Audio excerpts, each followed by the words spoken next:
beautiful thing right now. Rise and shine, it's a beautiful day. I am alright.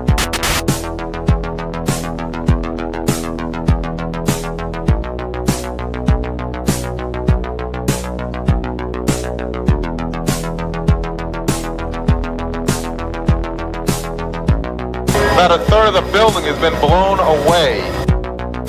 This is the bridge to white lies.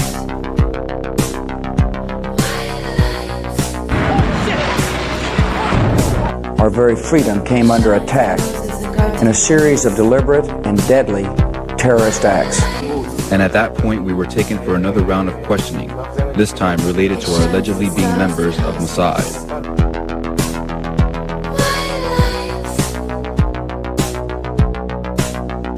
It's crazy evil.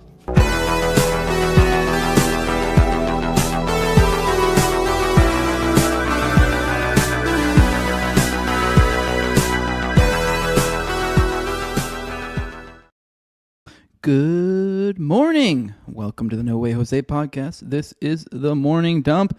I am your host, Jose Galison. It's July 4th. What's up, people? Watch out for false flags today. Today is the day of all days. You should probably be concerned about that. What's up, fellas? I just heard my phone beeping. I need to turn that sucker off. Means I totally did the unprofessional thing and forgot to turn my phone sound off. All right. Sorry, guys. Forgive the unprofessional nature here. What's up, people?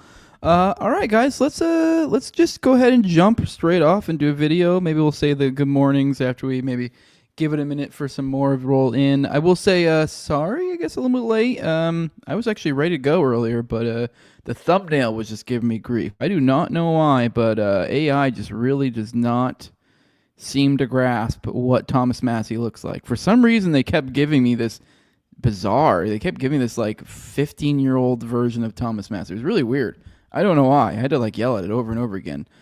It legit took me like well over a half hour to get what I wanted, and it usually takes like 2 minutes. It was weird. So sorry, I'm late. I mean, I could have been ready way earlier, but whatever. Here we are. I have some stuff to go through today. Today's going to be mostly kind of a grab bag, although we have some interesting stuff to go through today. We'll be picking up covering some of the stuff that you guys recommended we cover that I didn't get around to earlier in the week. I think we might have a couple of those, so it's a little bit of a grab bag, but whatever. We're here. We're gonna have fun. What's up, people? See y'all up in there. I see Eddie. Actually, I'll go say some good mornings now. Maybe we'll say good mornings again. Good morning, Eddie Grimm. Good morning, Ray. Good morning, King David. Good morning, Real John Doe. Good morning, Poyu. Good morning, Fire Pixie. Good morning, Romulus. Happy Independence Day. Happy 4th of July, everybody. Freedom's cool. Wouldn't it be cool if we had that?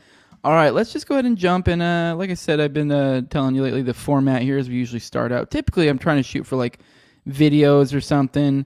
And today is no exception. I wanted to play kind of the ending, actually.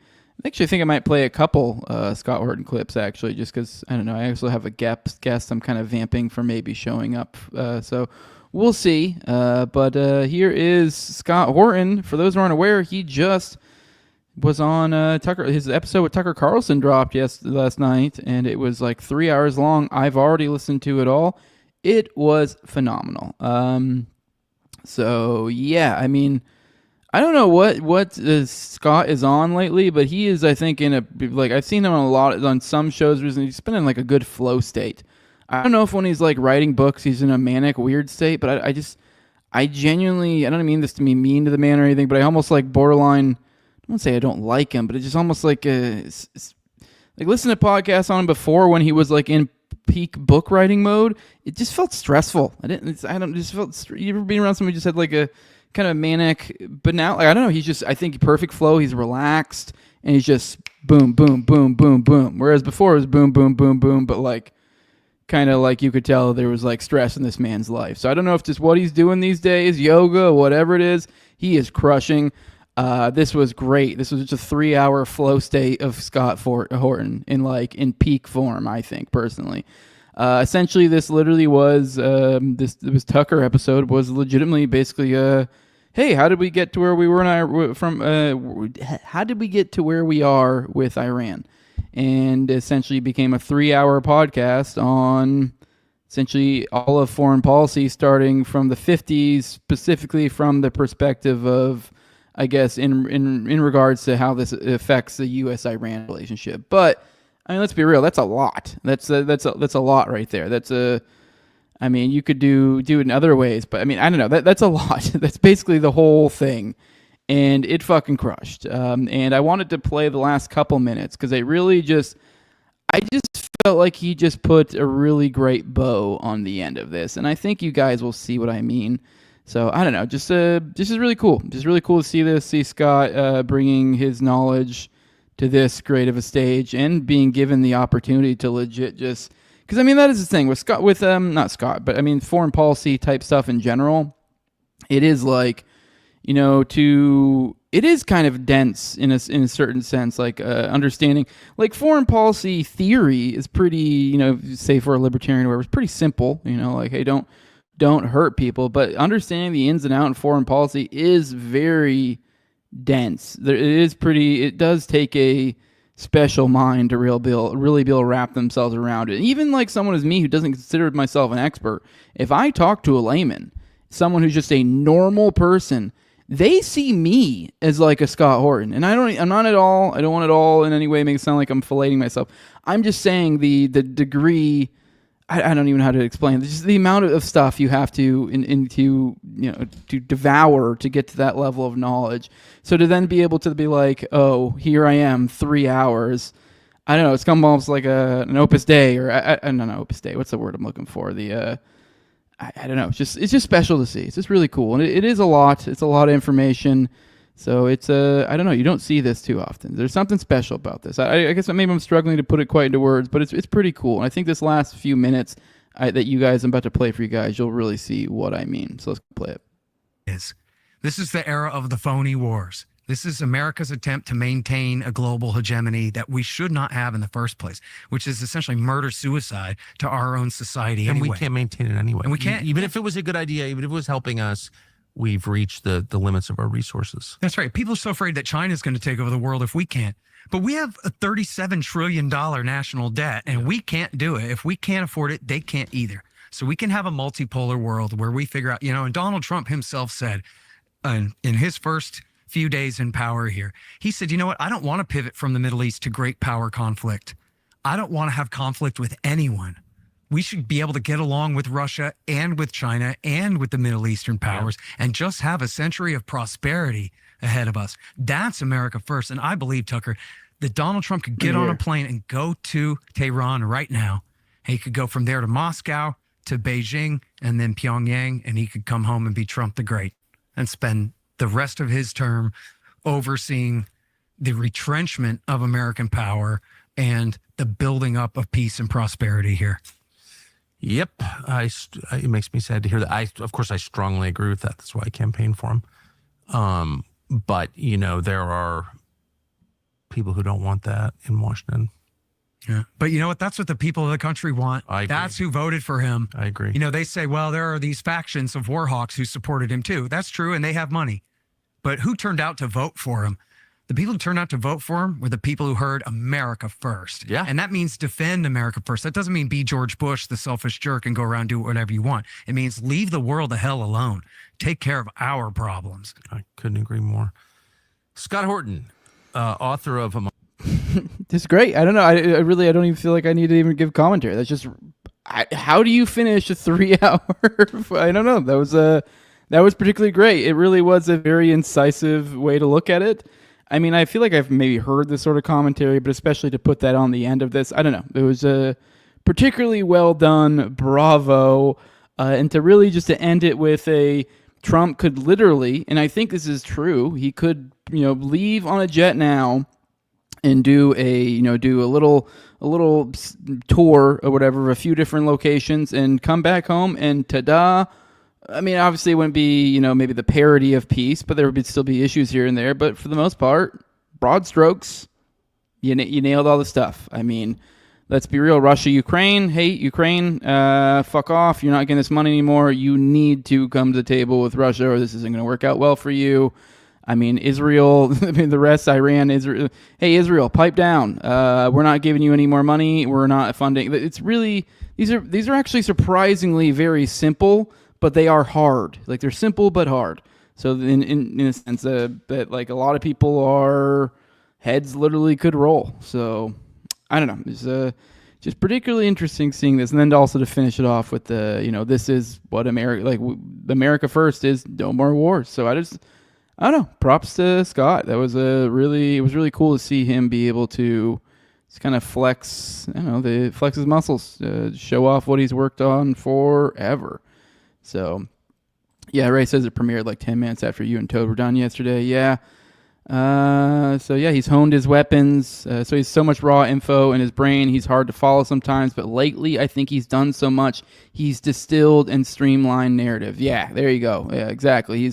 I also think it might be, while I would not ever, I mean, I don't know this guy's personal life enough, but I would just, obviously I kind of make assumptions in my head, perhaps, maybe, there's little things like Adderall or what, things like that. I don't know his personal life. I know plenty of journalists do things like that. I'm not saying he has some crazy drug problem or something, but it's pretty common for writers and stuff to do stuff. So I'm like, maybe that's where the manic stuff, or maybe he just genuinely just does get really that sucked into his work. I could see both being true. I don't know. It is. I get where I do think maybe it's like a book writing one and a non-book writing. So because he is like in top form right now, and I really think it is just because I don't think he's writing right now, and I think that might be. It is this like double-edged sword, because it's like the reason why he is so great at this very moment is because he's done so much work. But when he's in peak work mode, I think it is like it kind of does give him a little bit of this manic edge to him. So I don't know. But either way, man, just crushing right now, just crushing. So, so some Dr. Ray says I'm about halfway through it. Yeah, it's a great one. It crushes. So, Hustle Bones, bro, started the pod with, I think everyone knows this all starts with a coup in 1952 against Mohammed Mossadegh, and it went, nah, bro, we don't. Yeah, that is true. Like, I mean, I know this, and even then, I know it in the sense that, like, I know that people, this is what they go to. I don't really know it. I don't really know, like, the Iranian Revolution. I know only the main beats that is told whenever I hear Scott Horton or Dave Smith or whatever tell it real quickly. I think most of us haven't really gotten too in depth, so it was good. So, someone says they need my help with a parlay. I'm sorry, I can't help you out, brother. Spark Pixie says Ryan Dawson, except he doesn't spurg out quite as much as Ryan. He knows how to hold on to the narrative. Yeah, that's a good way to look at it. I mean, I do think a lot of people, when they get into really deep research, sometimes you just, I don't know, you do get, like I said, almost like manic. I guess you get kind of, I mean, not that I've ever really been there. I've had minor times from a little bit like that. So, yeah, I could see how you can get lost in the sauce. So, all right, let's get into, and then I have another one. This is, I haven't watched this yet. This is, what's his face? Jacob over at Biblical Anarchy. He shared this to me. This is from the Libertarian Christian Institute. Shared another clip of Scott. So I figured, hey, let's make this a Scott heavy. Let's play this. As many people know, here in Austin, Texas, you're the director of the Libertarian Institute. Let's zoom out a bit. What are the key pillars of libertarianism and how that informs how you see the world? Well, the very basis of libertarianism is the non-aggression principle, but which essentially is the same thing as our social rules for dealing with each other in private life. No force, no theft, no fraud, and keep your hands to yourself. And we apply that same moral law to government. And so, some libertarians are anarcho-capitalists, some are so-called minarchists, meaning we want the absolute minimum amount of government, a night watchman type state. In other words, just enough to enforce contracts and protect property rights and allow freedom and a free market to work. There's also, of course, natural rights theory, Austrian school economics, and a lot of revisionist history. And something very key to libertarian theory is expressed by Murray N. Rothbard, was that war is the key to the whole libertarian business, because especially in the United States of America, as long as we maintain a world empire, makes it impossible for us to have a limited and decentralized government here at home, as our Constitution describes. And so I was going to crack a joke, but neither of you have called me an isolationist yet. But I was going to joke that, yes, as Thomas Jefferson wrote in the Declaration of Isolation, the same guy, the principal author of the Declaration of Isolation, he said in his first inaugural address, "We seek peace, commerce, and honest friendship with all nations, and entangling alliances with none." And that's the true libertarian philosophy. Think Dr. Ron Paul, the great congressman for many years up there. He was opposed to all sanctions, all economic war on the rest of the world, and the entire state of the United States as world empire. And what's strange now is that anyone who wants just peace as the standard is considered an isolationist, and people who are for world empire and a permanent state of conflict with the rest of the world, economic war, coups and regime changes, and even invasions, those are considered normal people. It's almost like people who want peace should be called cis foreign policy, because now we have to come up with a funny word to describe a normal state of being, when no one calls Mexico an isolationist state just because they mind their own business. And is there any faction anywhere in America that calls themselves isolationist? Even the paleo-conservatives, who favor much more like trade protectionism and that kind of thing than libertarians, they don't call themselves isolationists. They still want to have an open relationship with the world to some degree. When isolation means like the hermit kingdom of North Korea or some crazy thing like that. No one wants that for the United States of America. What we want is independence, non-interventionism, and peace. So to you, isolationism is a kind of dirty word. That's right. It's a smear term. It's a smear term invented by interventionists and internationalists. All right. Well, I don't think there's really much for us to comment on that. I mean, that was good. I do think that was a good example of kind of what I'm talking about the vibe that we're getting from Scott these days, and I'm here for it. So he's very relaxed. This is by the way, I haven't had a chance to watch this. Apparently he did some sort of debate on Lex Fridman's show with some other guy. By the way, I'm pretty sure I'm blocked by that guy, which is impressive, but he's blocked everybody. So Libertarian Christian Institute shared this, so I'll go ahead and share their caption with it. This 4th of July, let's remember the American spirit was born in resistance to empire. Independence was a rejection of foreign domination, standing instead for self-rule, liberty, and peace. Empire and liberty are not just different, they are opposites. The great Scott Horton reminds us in this clip from his recent appearance on Lex Fridman's show that war is the enemy of liberty. A government cannot claim to be limited or just when waging endless wars, enforcing sanctions, and meddling in the affairs of other nations. As he says, what we want is independence, non-interventionism, and peace. And as Christians, we recognize an even higher calling to love our enemies, to seek peace, and to reject the sword is the foundation of our hope. The gospel does not advance through coercion or conquest. It advances through sacrificial love, truth, and grace. By the way, you guys know I'm not Christian, but I figured I'm reading it. I didn't just throwing it out there since I'm saying it. It feels weird reading this, but whatever. I just figured I'd read it since this is their post. And then Jacob shared it to me, so I assume there's a reason. But okay, you guys can read the rest on your own. Either way, just a good message on liberty, interesting little talk on isolation and all that. I mean, if you guys want the religious message, you can read that too. I don't have anything particularly against it, but it does feel odd to continue to read it, knowing I don't really believe it. So, all right, guys, let's roll through the chat, and then let's get into some foreign policy stuff. So, all right, let's see what you guys got to say. Hustle Bones is saying that the Tucker Carlsons do not know that shit. Yeah, no, you're right. They definitely do not know that shit.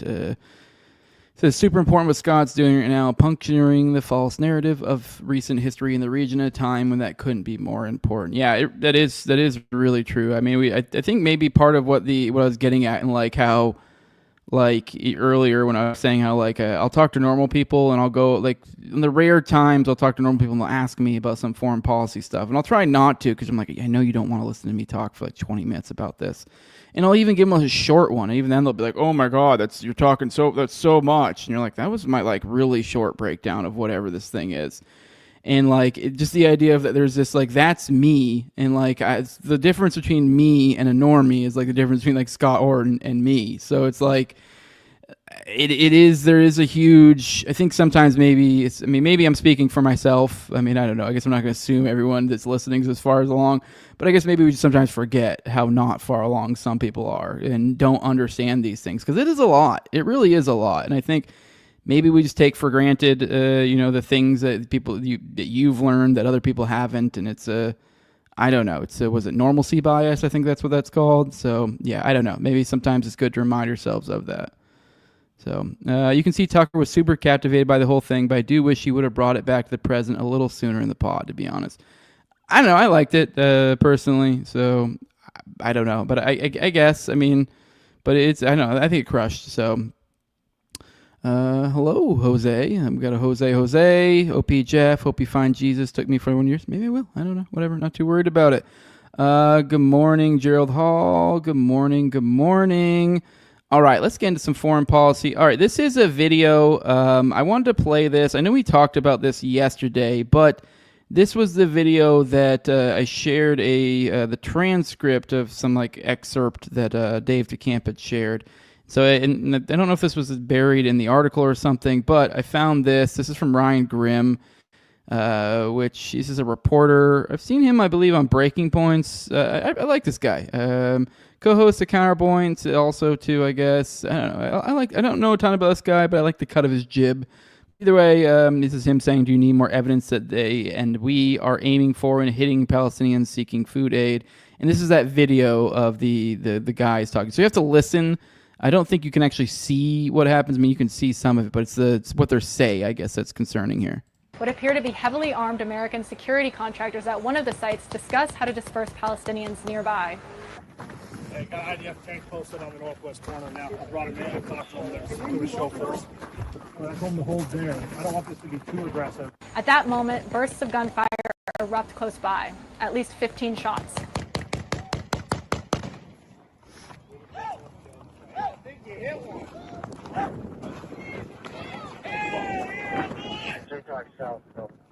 The camera's view is obscured by a large dirt mound. The contractor who took the video told AP that he saw other contractors shooting in the direction of Palestinians who had just collected their food and were departing.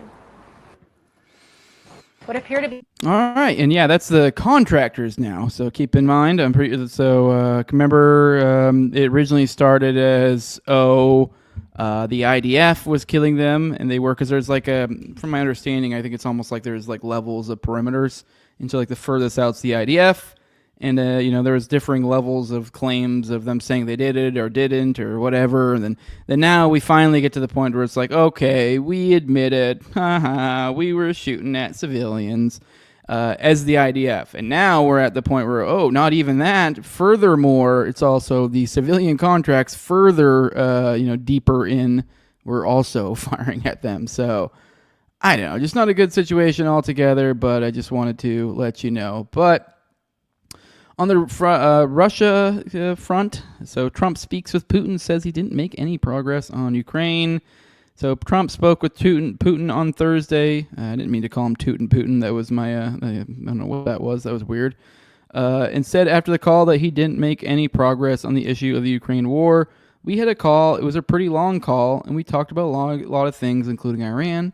And we also talked about the war with Ukraine. And I'm not happy about it, Trump told reporters before boarding Air Force One. When asked if any progress was made in Ukraine, Trump said, "No, I didn't make any progress today with him at all." According to the Kremlin, Putin told Trump that Russia wouldn't give up on its war goals. Our president said that Russia will achieve its goals, that is, eliminate the well-known root causes that led to these current state of affairs, to the current harsh confrontation, and Russia will not give up on these goals, said Putin aide Yuri Ushakov. The call between the two leaders comes after the U.S. halted the shipment of some air defenses and other munitions to Ukraine due to dwindling U.S. stockpiles. Ushakov said that Trump and Putin didn't discuss the halted U.S. supplies to Ukraine. And then to top that all off, to add to that, here we go. Russia, this is right after, I guess a few hours after the Trump call, which I don't even think this is up on antiwar.com yet, because I think this happened after they covered it or whatever. So it's a bummer how that works sometimes. But here we go. We have Russia attacks Kiev with 550 drones and missiles. So attacks the Capitol. Jesus Christ. There's a photo, I guess. And here is an article. Let's read this. It says Russia launches record number of drones at Ukraine after latest Trump-Putin phone call. It says the smell of smoke and explosives, this is from CNN, by the way, saturated the air in Kiev on Friday as residents emerged from shelters across the city following a record Russian drone attack that came just hours after U.S. President Donald Trump said he made no progress towards a ceasefire in a call with Russian counterpart Vladimir Putin. The massive aerial assault struck multiple buildings and residential areas in the capital in what has been described by Ukrainian officials as one of the worst attacks of the 3-year conflict. At least one person died in the overnight attack. That's it? Okay. Made it sound like it was way worse than that. According to local Kiev emergency services, don't get me wrong, don't want anyone to die, but I was expecting more. Early Friday, city and military authorities said at least 23 people were wounded in the attack that lasted 13 hours. Okay. So they're striking buildings and residential areas, yet somehow it's only killed one person? Okay. Ukraine intercepted 476 out of a record 539. Okay, so that's why. All right. It seems just wasteful, almost. I don't know. With these drone wars, because this is what we're going with these drone things. I don't really know how we conceptualize these, because it sounded, I know, I almost feel like clickbaiter, because like, oh, hit hard. But then now I'm like reading this, I'm like, this was like, oh, one of the 3 worst attacks, as they even said. And you're like, okay, but it's like, with these drone attacks, it's like, I don't know what kind of explosive power these things have. Then also the like if it's something you're prepared for, I guess they have, it says they intercepted 476 of them. I don't know how they're going about intercepting them, but if they have their own methods too, I don't know. This just seems like not a lot really probably get through. And then even then, the explosive power is probably pretty minimal. I don't know. Just all in all, it almost seems like a pretty wasteful way to do warfare, but I don't know. Even if you do like warfare. I mean, warfare is by its nature wasteful, but this seems extra wasteful to me. So they intercepted 476, according to the country's Air Force. It said Russia also launched 11 cruise and ballistic missiles. Okay. 60 Russian drones were taken down by Ukraine's new interceptor drones, regional officials said. Thousands of residents spent the night in shelters, including in subway stations and underground parking lots. Its explosions and the sound of drones echoed through the city in the early hours of Friday morning. Absolutely horrible and sleepless night in Kiev. One of the worst so far, said Ukraine's Minister of Foreign Affairs, Andriy Sybiha. Ukrainian President Zelensky called it one of the most large-scale air attacks the country had seen. Notably, the first air raid alerts in our city and regions yesterday began to blare almost simultaneously with media reports discussing a phone call between Trump and Putin. Yet again, Russia is showing it has no intention of ending the war and terror. Initially, the sound of the city's air defense and its new drone-to-drone interceptors could be heard working to thwart the Russian attack. But as hours passed, the relentless buzz of drones in the air continued, and later the sounds of impacts could be heard. The strike sparked fires in buildings and structures across several cities' districts and partially destroyed multi-story buildings, according to the State Emergency Service of Ukraine. They also destroyed part of Kiev's railway and damaged 5 ambulances that were responding to calls from those wounded. The Polish consulate was also damaged during the attack, according to Foreign Minister Radoslaw Sikorski, who called on the U.S. to restore supplies of anti-aircraft ammunition to Ukraine and impose tough new sanctions on the aggressor. All right. In recent weeks, Russia has launched near nightly air attacks on Ukraine involving hundreds of missiles and drones.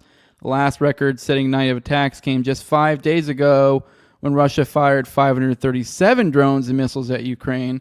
Okay, so I think that's around what they said they sent this time around too. So, okay, so both times around 500. I think the difference here is that this time they were at the capital, Kiev. On Thursday, Trump held okay, we already talked about the phone call. All right, so yeah, that's still going on. I thought this was a lot worse than it was. I mean, it sounded pretty dramatic, but oh, here's some photos though.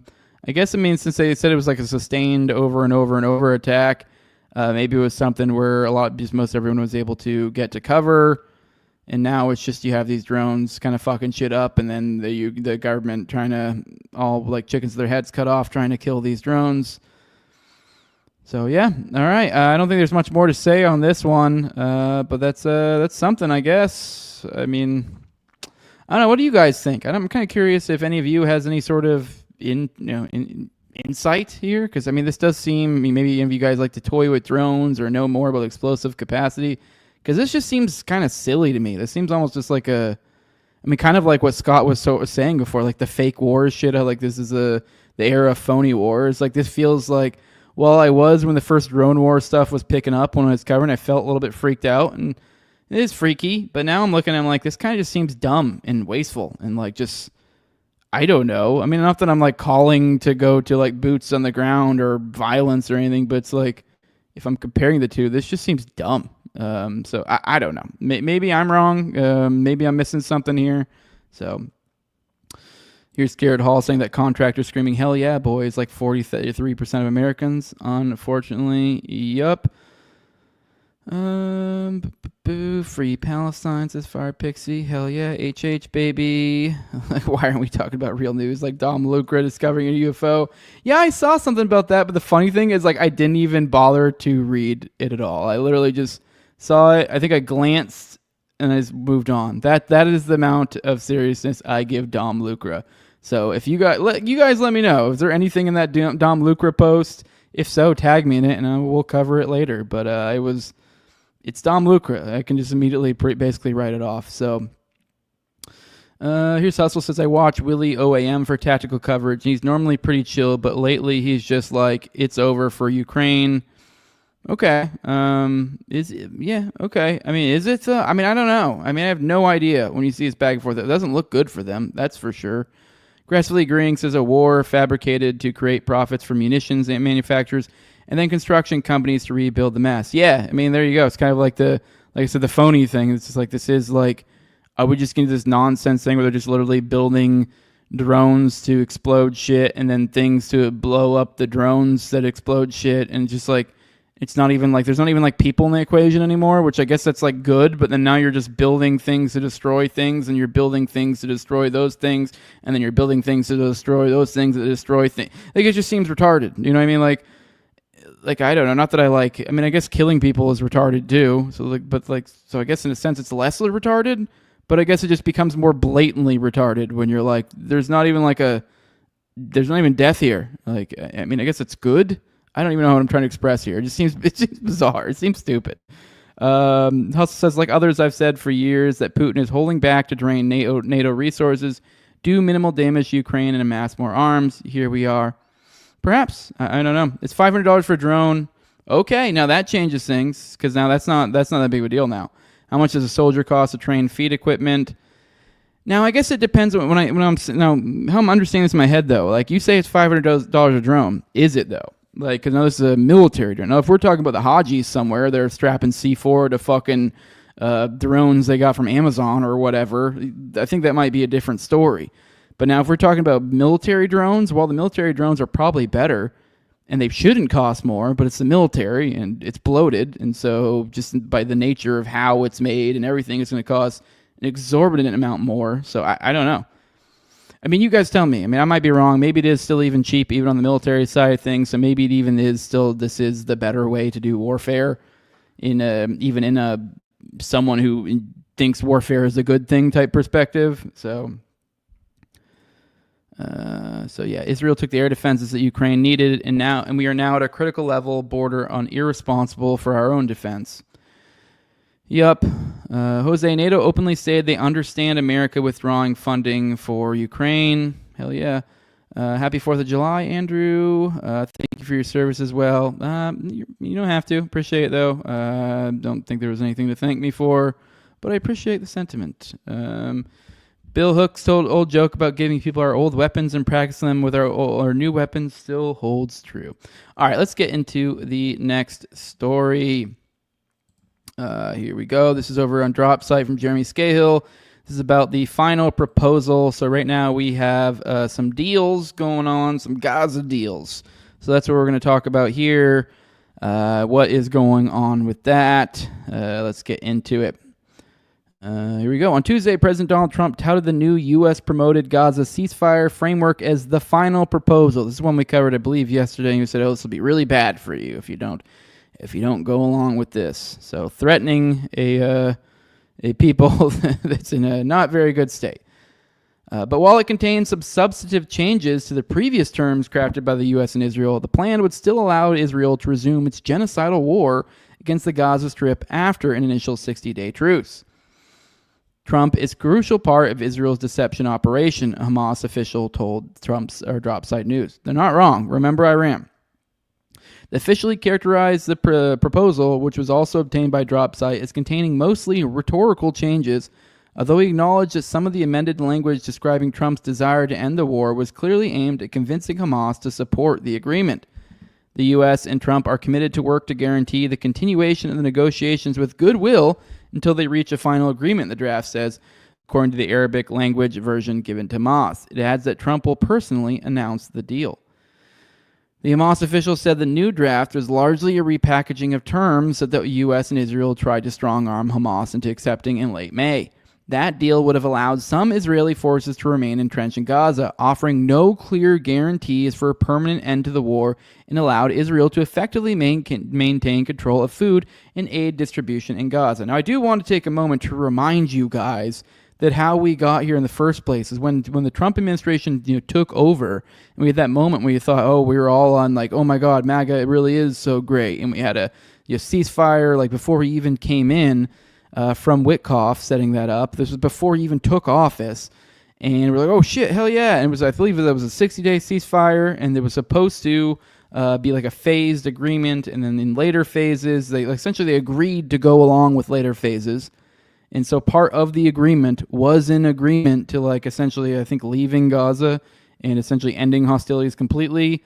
That was supposed to what was happened. So they currently are breaking the deal because there was a deal before that they broke, which they were already breaking at the time to begin with, because they were literally still already in, wasn't even 60 days, and they got into triple figures for deaths under this supposed ceasefire. So point being is it's like to frame this, the ludicrous, Trump yesterday, where I shared this with you guys, the True Social thing he put out about like, oh, they need to accept this deal or it's going to be really bad for them. It's just like knowing all that makes it even just that much more gross. You're like, dude, like this was like Israel's been like this shitty, on a partner. There's just not a good faith, person to interact with, entity to interact with. Like they're just not. And so like they're just getting jerked around at every spot. And it's like, we just want you to stop. That's it. And so all this is tried to manipulate and make it look like somehow the Palestinians or Hamas is responsible for whatever. But I don't know. It's just all ridiculous. It's just all just manipulation. Okay, among the apparent concessions to Hamas in the document, one involves the timing of the release of Israeli captives held in Gaza. Israel had wanted 10 living captives released within a week of a ceasefire taking effect, while the new proposal would see 8 released on the first day and the remaining 2 on day 50. Hamas has expressed concern that Israel would resume the war after receiving its captives. According to another section of the potential agreement, once Hamas agrees to a ceasefire, then deliveries of food, medicine, and other aid will commence immediately and will be distributed through agreed channels, including the UN and the Red Crescent. It states that this will be done in accordance with an agreement to be reached regarding aid for the civilian population. Hamas officials said the phrasing would continue to allow Israel to treat humanitarian aid as negotiable. Makes no mention of the U.S.-Israeli aid scheme run by the GHF. On True Social Wednesday, Trump wrote, Israel has agreed to the necessary conditions to finalize the 60-day ceasefire, during which time we will work with all parties to end the war, adding, I hope for the good of the Middle East that Hamas takes this deal because it will not get better, it will only get worse. Which that reads like a threat to me. In an official statement on Wednesday, Hamas struck a diplomatic tone. The mediator brothers are exerting intensive efforts to bridge the gap between the parties, reach a framework agreement, and begin a serious round of negotiations, Hamas said. We are acting with utmost responsibility and conducting national consultations to discuss the proposals we've received from the mediators in order to reach an agreement that guarantees an end to the aggression, achieves withdrawal, and urgently provides relief to our people in the Gaza Strip. A delegation from Hamas is meeting with regional mediators in Cairo to discuss the plan. There are reports that Israel may soon send a delegation to Egypt or Qatar for talks as well. There are positive signs, says Israel Foreign Minister Gideon Sa'ar on Tuesday. Previous negotiations, Hamas has reviewed Israeli and U.S. drafts and then offered its own amendment and revisions. Once language is accepted by both parties, the agreed framework forms the basis for proximity talks, indirect negotiations via mediators on implementing a ceasefire. All right, I'm not going to read through all this. It is kind of long, but just so you guys are aware of kind of what's going on, I guess there is a plan. It doesn't really look that much better. I don't know. It's even kind of confusing. I've been hearing back and forth where I don't even think Israel's technically even really agreed to this yet. But yet it's being like framed, from my recollection, from a lot of like the Israel proponents as like, oh, is Hamas going to agree to this? Like they're putting this on Hamas when. So it's like they're kind of, it's almost like a cake and eat it too thing. I forget. It's obscured in some weird, technical language. But essentially, the crux of it is I think Israel literally technically hasn't given final agreement. So even then, even Hamas does agree with all this hemming and hawing about, oh, is Hamas going to agree? Oh, wow, they really don't even care about their people. They don't want peace. And it's just because they're going to fuck them either way. Is my point. So point being is like if Hamas accepts this this deal, there's a very good chance that Netanyahu may just literally still be like, fuck you, no. And then if they don't accept it, then everyone's go, oh, look, Hamas clearly doesn't. It's like the original deal was Israel was supposed to be gone a long time ago. So, which is what Hamas is kind of stuck through of all of this, because we've heard from the breaking of the initial ceasefire, we've heard regular like, oh, this deal, that deal, and there have been multiple deals thrown up, but they've always been essentially deals in name only. And really no different than the previous quote-unquote deals, in that they're really unacceptable deals where they're like, I don't know, minor pittances or like other, like 60 days, like essentially, oh, how about another ceasefire? And you're like, no, how about you leave? Like, that's like, well, let's go to the original agreed upon thing. Like, if you look at the ins and outs of each one of these, each one of these individual deals, at least all the reporting shows the requesting from Hamas has not really been anything crazy. It's been pretty much like they accepted that first initial 60-day ceasefire. I think they even were open to other ceasefires, but some of the crazy, they even were up to and including willing to accept them not being existing in Gaza anymore. Just all sorts of craziness, but nope. Much like Iran and the whole enrichment nonsense, where they were willing to come down to 3.7%, which was like the most minor of like civilian levels, and we were like, nope, we want nothing. Which is like, yeah, well, we can't do that. So I don't know, tale as old as time. And then yesterday, also only got 180 Palestinians died, so it just keeps on going. It keeps on going. All right, let's check the chat, see what you guys got to say. All right. All right. $500 a drone is a number I've seen. Look at it relative to the cost of a soldier is my point. Oh, okay. Well, yeah. Well, my point was that $500 drone would be the civilian number. I mean, there's no way in fucking hell that any modern superpower military is, in my opinion, spending $500 for a drone. Just the degree to which, I don't know, there's so much I don't know, you see all the fucking I've seen fucking aircraft parts that aren't even really that complicated that they're that much. So like a drone, it's going to be more. But now like if you get from Amazon or something, but yeah, obviously then if you compare it to a soldier, obviously it's going to be way cheaper. So yeah, I guess. So I don't know. It just seems bizarre to me, because it's like, oh, we have a bajillion drones, but only 3 of them made through because we fired off a bajillion missiles. And you're like, you guys are just blowing up a ton of shit and not even really like you're just making things to blow up, and it doesn't even look like even the actual damage, like the actual landed stuff, is that much. At least that's what it seems like. Because they said something like 470 or something were taken down out of 500 and something, or some shows like only a few dozen made it through out of hundreds. And so I don't know, it just seems silly. So scrolling through. Someone's chat GPT. Someone says I'm competing against myself on YouTube. What are you talking about, JC? Is there something weird on my YouTube going on that I don't know about? Or does that not make sense to me? There's no way there's Hamas combatants still in Gaza, says aggressively agreeing the IDF aren't finding anyone. They're just shooting Palestinians. Yeah. I mean, it's pretty ludicrous to even try to say there is Hamas. There really hasn't been any on-the-ground claims of anything like that. So, Chat GPT says Russian suicide drones are $2,000 for a Sturm or Scalpel and $200 to $2,000 for a quadcopter FPV kamikaze drones. Okay, all right. Either way, I mean, it still seems ridiculous, but I mean, whatever. Oh my God, the numerology guy is back, dude. What the fuck? Okay, all right. I guess stick around because it's good for the chat. But man, dude, I get it. You really want to suck off that one number guy or something? Okay. I'm sorry. Hey, all you gotta do is save money on Rumble. Okay, you don't have to be passive aggressive about it, Fire Pixie. I appreciate the $5 on Rumble. Free Pixie or Fire Pixie says free Palestine. She said Heil Hitler and the N word too. That was really naughty of you, Fire Pixie. Nah, she just said free Palestine. Thank you for that, Pixie. All right, let's go ahead and get into the next story.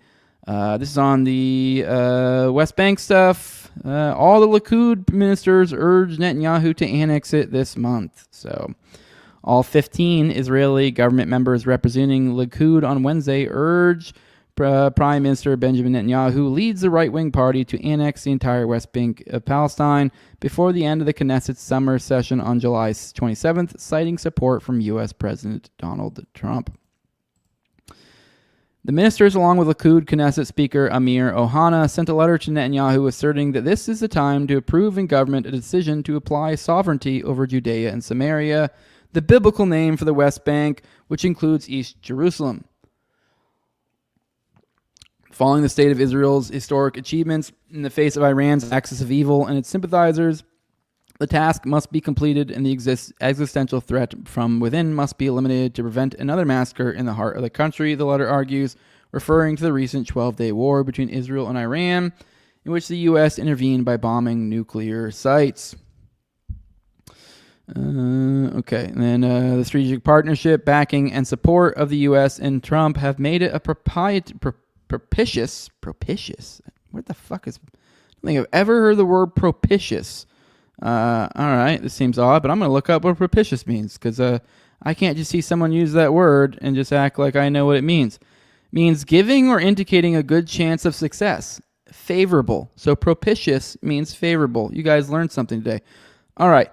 The strategic partnership, backing, and support of the U.S. and President Donald Trump have made it propitious or favorable time to move forward with it now and ensure Israel's security for generations. The ministers said the October 7th massacre proved the doctrine of settlement blocks and the establishment of a Palestinian state in the remaining territory is an existential danger to Israel. It's time for sovereignty. The funny thing is they're actually kind of correct because, although not really, I don't know. I guess it goes back and forth. Like they could just let them have it, but asked during a Wednesday press briefing for reaction on the minister's call to annex the West Bank, U.S. State Department spokesperson Tammy Bruce replied, I think that is specifically something that the White House would be answerable for you, but I also know that our position regarding Israel is that we stand with Israel and its decisions and how it views its own internal security. Netanyahu is set to travel to D.C. next week to meet with Trump, despite an ICC warrant for the leader's arrest for war crimes against humanity and war crimes in Gaza against murder including murder and forced starvation. So, all right. So, yeah, it's not looking great for West Bank. I mean, it seems like they're just literally ratcheting up. As soon as people start paying attention to one thing and get upset about one thing, then they start focusing on the other. It's just this, oh, you want to stop with the Iran thing? Okay, well, we're going to kick up the Gaza. Oh, you want to stop with the Gaza? Okay, we're going to pick up the West Bank. Oh, you want to stop with the West Bank thing? Oh, we're going to pick up the Iran. It's just, I don't know, what do we do here other than stop giving them our fucking money? I don't know, that'd be a good start, probably. Yeah, I would think. Probably be a good place to start. Probably. All right, let's roll the chat, see what you guys got to say. Oh, your doctor, I'm retarded. Your doctor painting is premiering right now. That is correct. My doctor painting video is premiering right now. I'm retarded. So, boo, boo, boo. I never mentioned Gary the Numbers Guy. You've said Gary the Numbers Guy like a million times in this chat, Rebel. You've definitely mentioned numerology. Okay, maybe we can let the numbers thing slide, but you talk about numbers a lot. I get it. Numbers are cool. I'm a little bit autistic. I like trains. So yeah. Fire pack. He's going to be passing aggressive. So yeah. Rebel says, I seem to want to jerk him off more than me. I love numerology and astrology more than I believe in your fake Jesus Christian BS. I don't know who this dude is. Yeah, okay. I don't know what... You seem unwell, dude. I don't know what to tell you. I'm literally, in this very episode you're watching, we talked about religion, and Jesus came up, and I stopped reading a tweet because it felt weird, because I'm not religious. I've said it before many times, so weird. All right, let's keep going. What? F these now I know why Clint said F you to tell. What the fuck? This dude. I'm not even like there. I had a falling out with Top. I don't know what you're talking about. You're out of your mind, buddy. Okay, do not what? Okay, I'm probably just gonna ignore you. Go ahead, block me. Okay, I may have to block him because you actually are starting to annoy the chat. So I don't know. We'll see. If you guys in the chat say, hey, block this guy, enough of you say it, then I will block him. He's a little bit annoying. So, but whatever. Let's keep going. So yeah, he doesn't even seem to be making sense. So you've definitely said a lot about the Gary the Numbers Guy. You definitely have a thing about the Numbers Guy. So it's not just something I made up. I've definitely seen the chat talk about the Numbers Guy a lot. And that guy is a weird, shifty fuck. And I don't know. I don't even really know why. I've never really even watched him. Sometimes you see somebody and you go, nope. And that's what I thought when I saw that Gary the Numbers Guy. I went, nope, I'm good. Don't need anything ever to do with this guy. All right, let's get into this. We just talked about Tammy Bruce in our latest, in the last article we just covered about the West Bank stuff. This is the broad that every now and then you hear insane, crazy shit to be said. I forget what she is. She's a Department of State. I believe she's some sort of ambassador or something. But it's always her. It's always her with the crazy fucking... I don't know. She's not the ambassador to Israel. That's what Huckabee is. But either way, she's not the head of the Department of State, but she has some sort of position where she's always the one giving statements and saying crazy, deranged shit about we'll do whatever Israel wants. But here you go. Threat. There are Iranians that have come across the border when it was wide open. That is a big concern, obviously. Yes. It is, and we talked about this at the time during the last administration. Yes. The number of people who are on the terrorist watch list that we knew had come over. The issue becomes who we didn't know who came over, right? From both the northern and the southern borders. This is obviously, now we've got a DOJ, we've got an attorney general, we've got a president who understands the importance of safety in this country, and that is now built up. We know just President Trump's presence has sealed that border, but it is about from city to city, town to town, knowing that we recognize the importance of safety in the streets, but you're going to get certainly alerts like this. We are ready for it, but Americans need to have that in mind as we move forward. All right, buckle up, guys. It's 4th of July right now, so keep an eye out for those false flags. Obviously, she's Iranian terror attacks or whatever, so I'm not too concerned about it. But on that same note, here's a press release from the Justice Department from a few days ago with two individuals who were acting as agents of the Chinese government, the PRC, I think, the People's Republic of China. And so, yeah, let's go through this together. This is kind of a wild one. This is over in North Carolina. Or California. I'm retarded. I read that wrong. It says, arrest disrupted clandestine PRC Ministry of State Security Intelligence Network operating in the U.S. This is in San Francisco. Two nationals of the People's Republic of China made their initial appearances in federal court in Portland, Oregon, and Houston, Texas yesterday to face charges issued out on the Northern District of California for acting as agents of the government of the PRC without prior notification to the Attorney General. The defendants, Yuance Chen, 38, a PRC national and legal permanent resident who lives in Happy Valley, Oregon, and Liren Ryan Lai, 39, a PRC national who traveled from the PRC to Houston, Texas on a tourist visa in April 2025, were arrested Friday on a criminal complaint charging them with overseeing and carrying out various clandestine intelligence taskings in the U.S. on behalf of the PRC's government's principal foreign intelligence service, the Ministry of State Security. These activities include facilitating a dead drop payment of cash for information relating to the national security of the U.S. previously provided to the MSS, gathering intelligence about U.S. Navy service members and bases, and assisting with efforts to recruit other individuals from within the U.S. military as potential MSS assets. Chen and Lai were arrested on June 27, 2025 by the FBI in Happy Valley, Oregon and Houston, Texas as part of a coordinated counter-intel and law enforcement operation across multiple states. This case underscores the Chinese government's sustained and aggressive effort to infiltrate our military and undermine our national security from within, said Pam Bondi. The Justice Department will not stand by while hostile nations embed spies in our country. We will expose foreign operatives, hold their agents to account, and protect the American people from covert threats to our national security.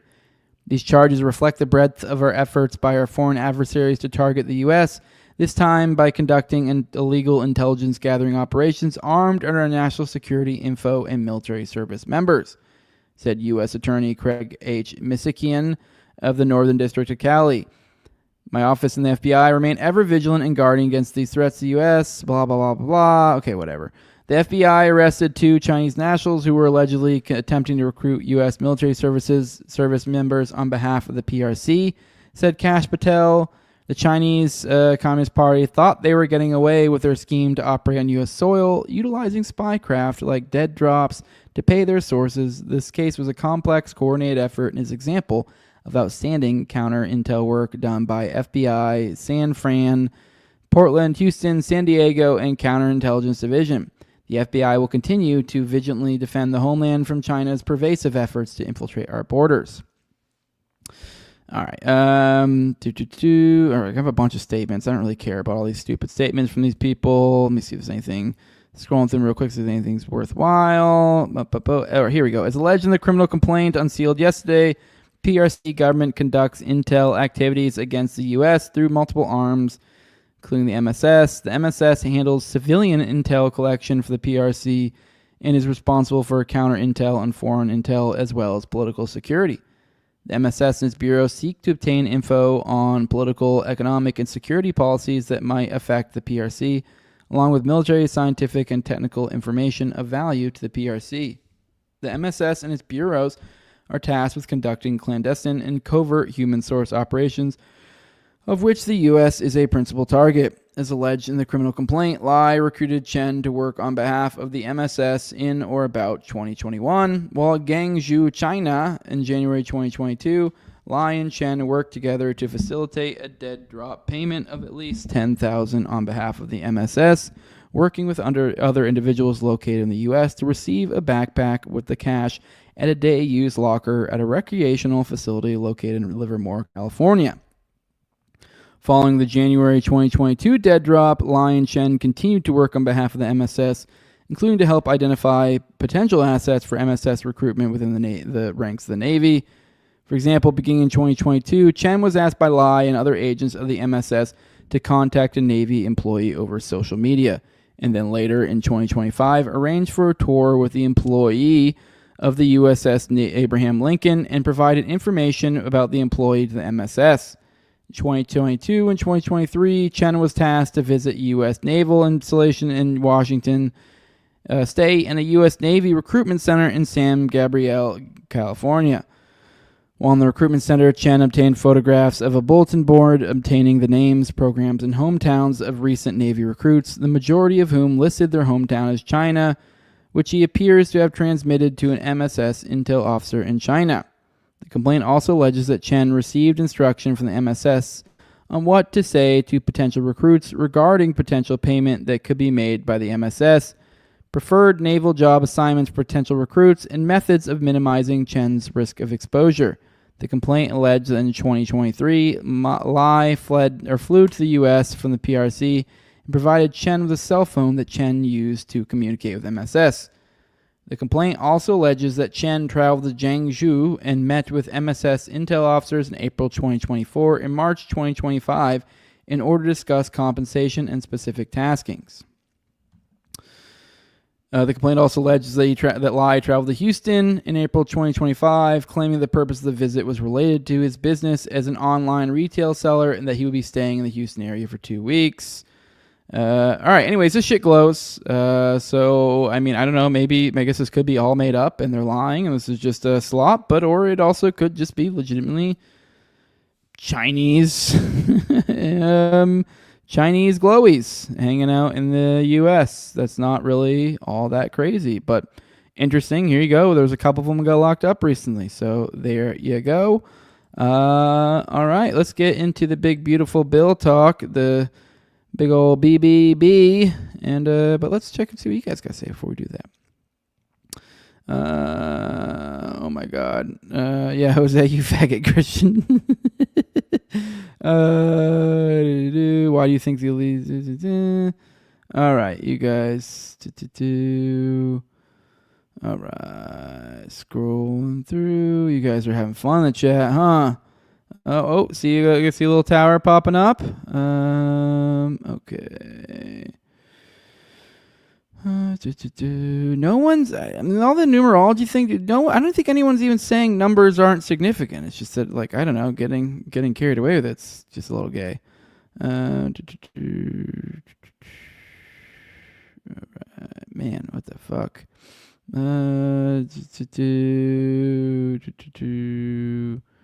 All right. All right, let's keep going. All right. Wait, first ask him to like and subscribe, then block him. Nah, I think I'm just gonna ignore him now. If a bunch of you guys do ask me to block, I saw a couple of you said block. If a bunch of people do say block, I will. I mean, I don't have any moderators on this channel. Maybe I should once I grow more. I mean, now that I'm getting to a bigger size, but I don't know. Whatever. If you guys really want me to in the chat, say block, block, block. If I see enough people, I notice I'm not going to pay too much attention, but if I see enough people, I will. But we're moving on. I'm just going to ignore otherwise. So, all right, guys. Big, beautiful bill. It passed. So, here you go. It says yays, 216. Republicans, 0 yays from the independents, or from Democrats or independents.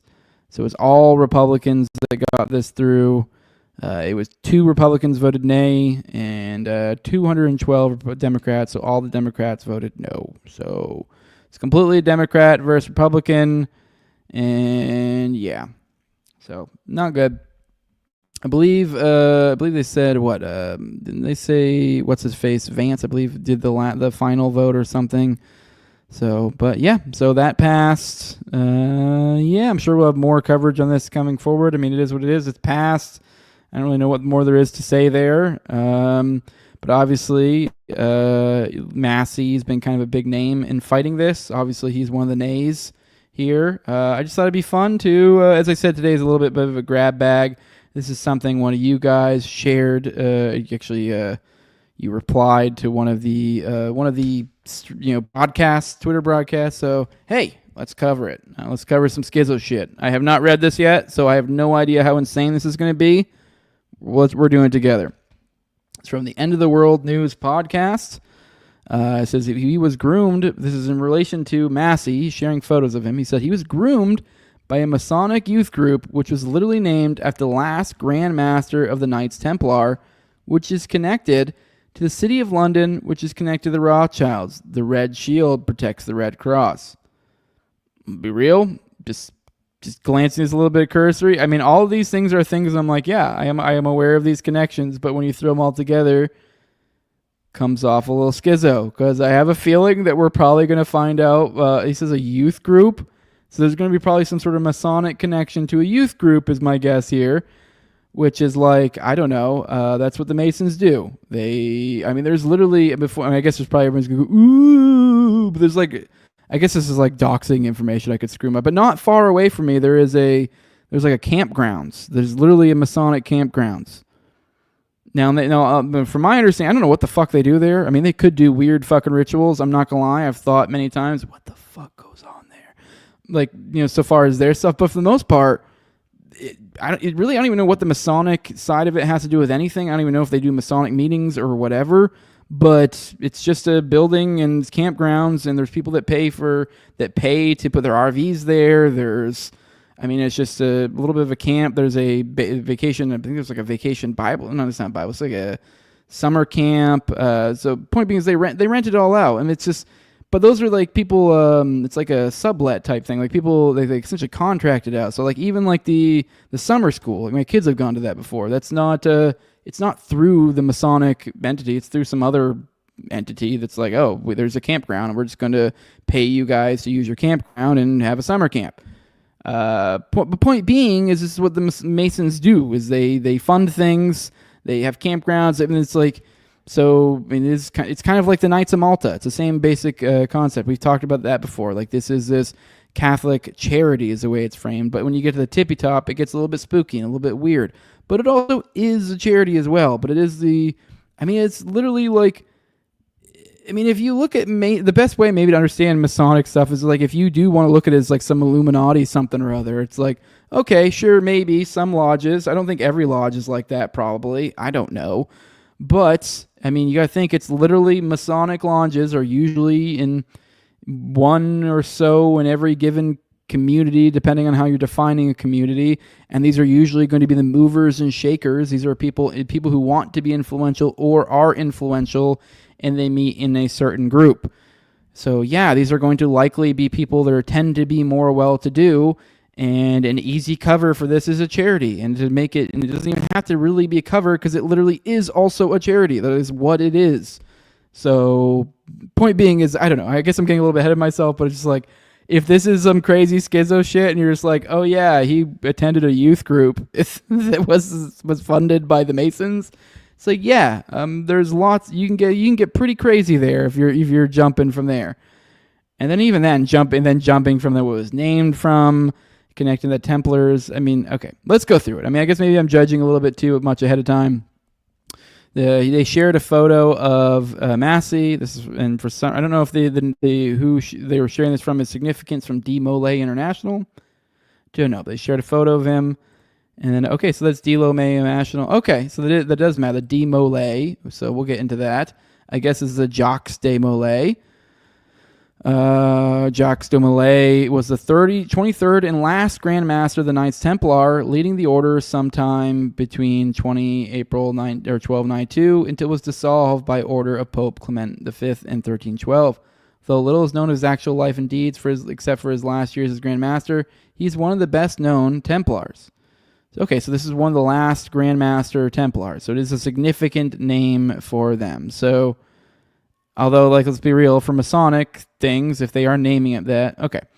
And then, I don't know why you jumped to Red Shield here. Yeah, a lot of people do know about the Rothschilds, and it does mean Red Shield. So, okay. Oh, I know why, because you're saying that's like a Templar connection. So, the Rothschild family name and their coat of arms are derived from the German phrase, zum Rothenschild, meaning at the Red Shield. This refers to the house where the family's ancestors lived in Frankfurt's Jewish ghetto. The house had a sign featuring a red shield, which became the family's namesake. And then, obviously, the direct, a lot of people point to that as saying red shield. That's kind of like the Templars who had their red crosses. Were known for having shields, so you can see a red shield. So a lot of people kind of make that connection from one to the other. So now this D. Molay International, I'm assuming this is the youth group thing, a Masonic youth group. So let's see what this says, D. Molay International. Let's look this up. D. Molay International. Let's see what this is. D. Molay International.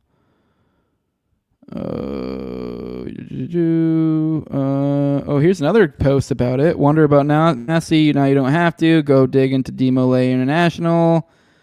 Okay. All right, so they're showing one of their other posts. Okay, never mind. There's nothing of significance here. I guess this is on Facebook. I thought maybe this was on Twitter. All right, well, maybe we'll Google it or something, see if we can find more about this D. Molay International, because everyone's talking about it, but no one's saying shit about it. So let's see if maybe just Google real quick, see if that brings up anything. Maybe we get a Wikipedia. Here we go. D. Molay International. D. Molay International. It's a fraternity. Here's the homepage. The road begins here. Demolay has helped boys become men of outstanding character through dedicated mentorships and unique hands-on life skill programs. So I guess I'm also missing what is even the connection here. So people are making the connection. There's some Demolay connection. Oh, here's actually a better one. It's a Masonic youth fraternity for boys and men ages 12 to 21. That's an odd age range. I'll say that. Here you go. International fraternity organization for young men aged 12 to 21. It was named for Jacques de Molay, the last Grand Master of the Knights Templar. So it's an international fraternal organization for men ages 12 to 21, founded in Kansas City, Missouri. It's classified by the IRS as tax exempt. Okay, I'm still not seeing masonry here, although I guess they always connect that to Templars. Oh, there you go. There's straight up masonry insignia. Okay, so this is like junior masonry. So it's not even like when I thought of youth group, I thought maybe it was like a sponsored thing. So to whoever this is, sorry, I apologize a little bit in advance, or not in advance. I apologize for that before. I was off. I assume maybe there was just some sort of like, because you see this all the time. You'll see the Masonic, sponsors this, or this Elks Lodge sponsors that, and you're like, yeah, that's what they do. But yeah, this is a little bit more darker. Well, not dark, I guess is the word, not the word. It's a little bit more on the nose. Oh, there you go. Order de Molay. Oh my God, that's creepy. Fucking little weird fucking baby sucking vampires here. That's what they look like. I don't know. This is this is a little bit weird. I don't like that. I don't like this at all. This is weird. 12 to 21, a little. Yeah, that's creepy. I don't like that. De Molay only includes girls and young women as sweethearts and princesses. What the fuck? Although young women are not permitted to join De Molay, chapters are permitted to elect chapter sweethearts and princesses. Okay. De Molay is part of the family of Masons and associated organizations. Okay. It's a youth group for young men.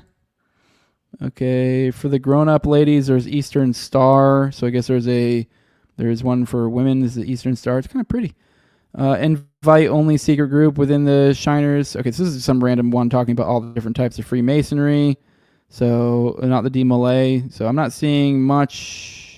Okay, so it is some weird, creepy child thing.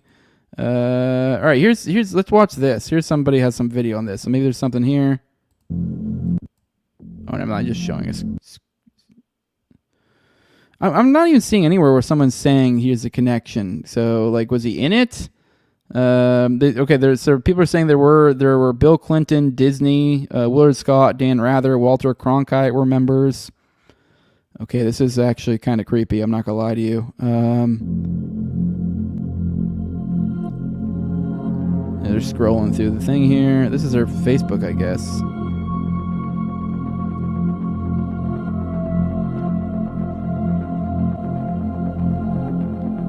Okay, so they're showing their posts on Massie. So they've posted on Massie before.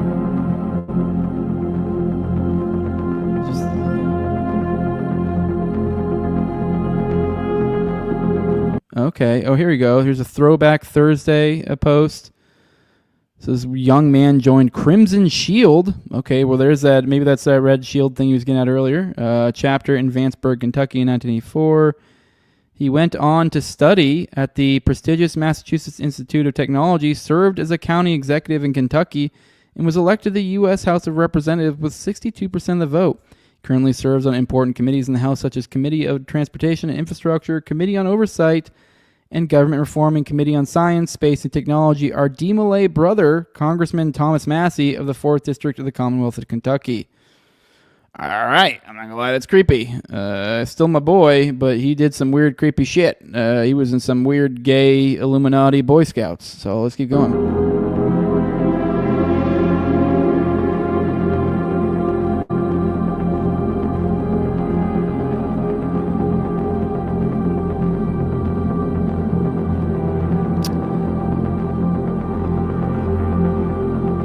All right, so no, he did. Okay, they're claiming him over and over again. Because, yeah, there was just initially that one photo, and I didn't see anything in there about...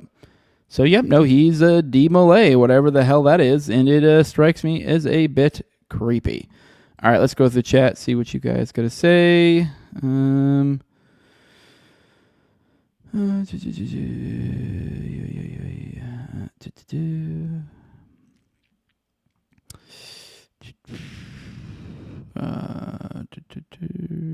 right, what's up? What's up, Buster Chestnut? See you dropping a tower. That's always nice. Scrolling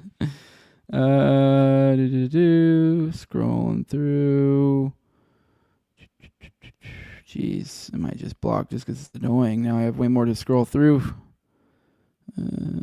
Rothschild used to be Red Shield, and they changed it like they always do. Yeah, say, hey, there you go. Now you're contributing in a useful way. I like that. There you go. All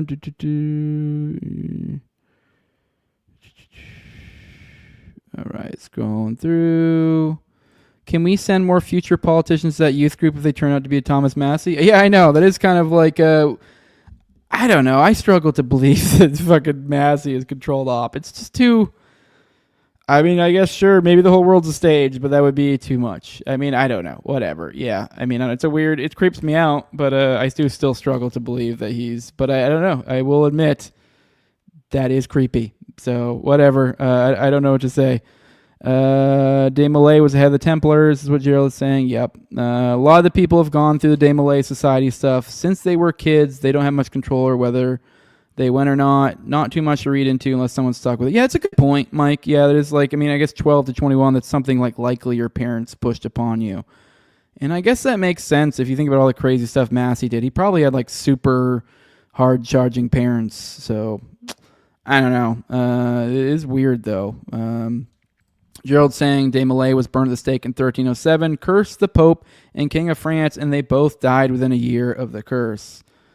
So yeah, Gerald says Walt Disney was De Malay, Bill Cooper as well.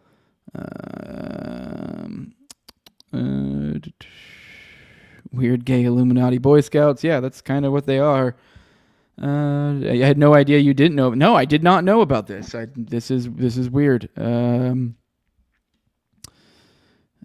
Remember when I commented on the Tucker Massie video about two brother Masons putting on a play? Huh. No, I did not catch that. Good callback.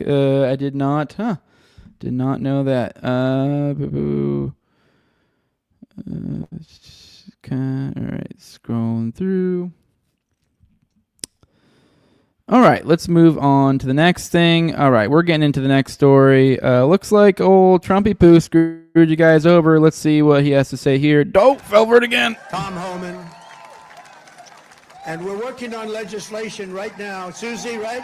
We're working on legislation right now where farmers, look, they know better. They work with them for years. You had cases where, not here, but just even over the years, where people have worked for on a farm for 14, 15 years, and they get thrown out pretty viciously, and we can't do it. We got to work with the farmers and people that have hotels and leisure properties too.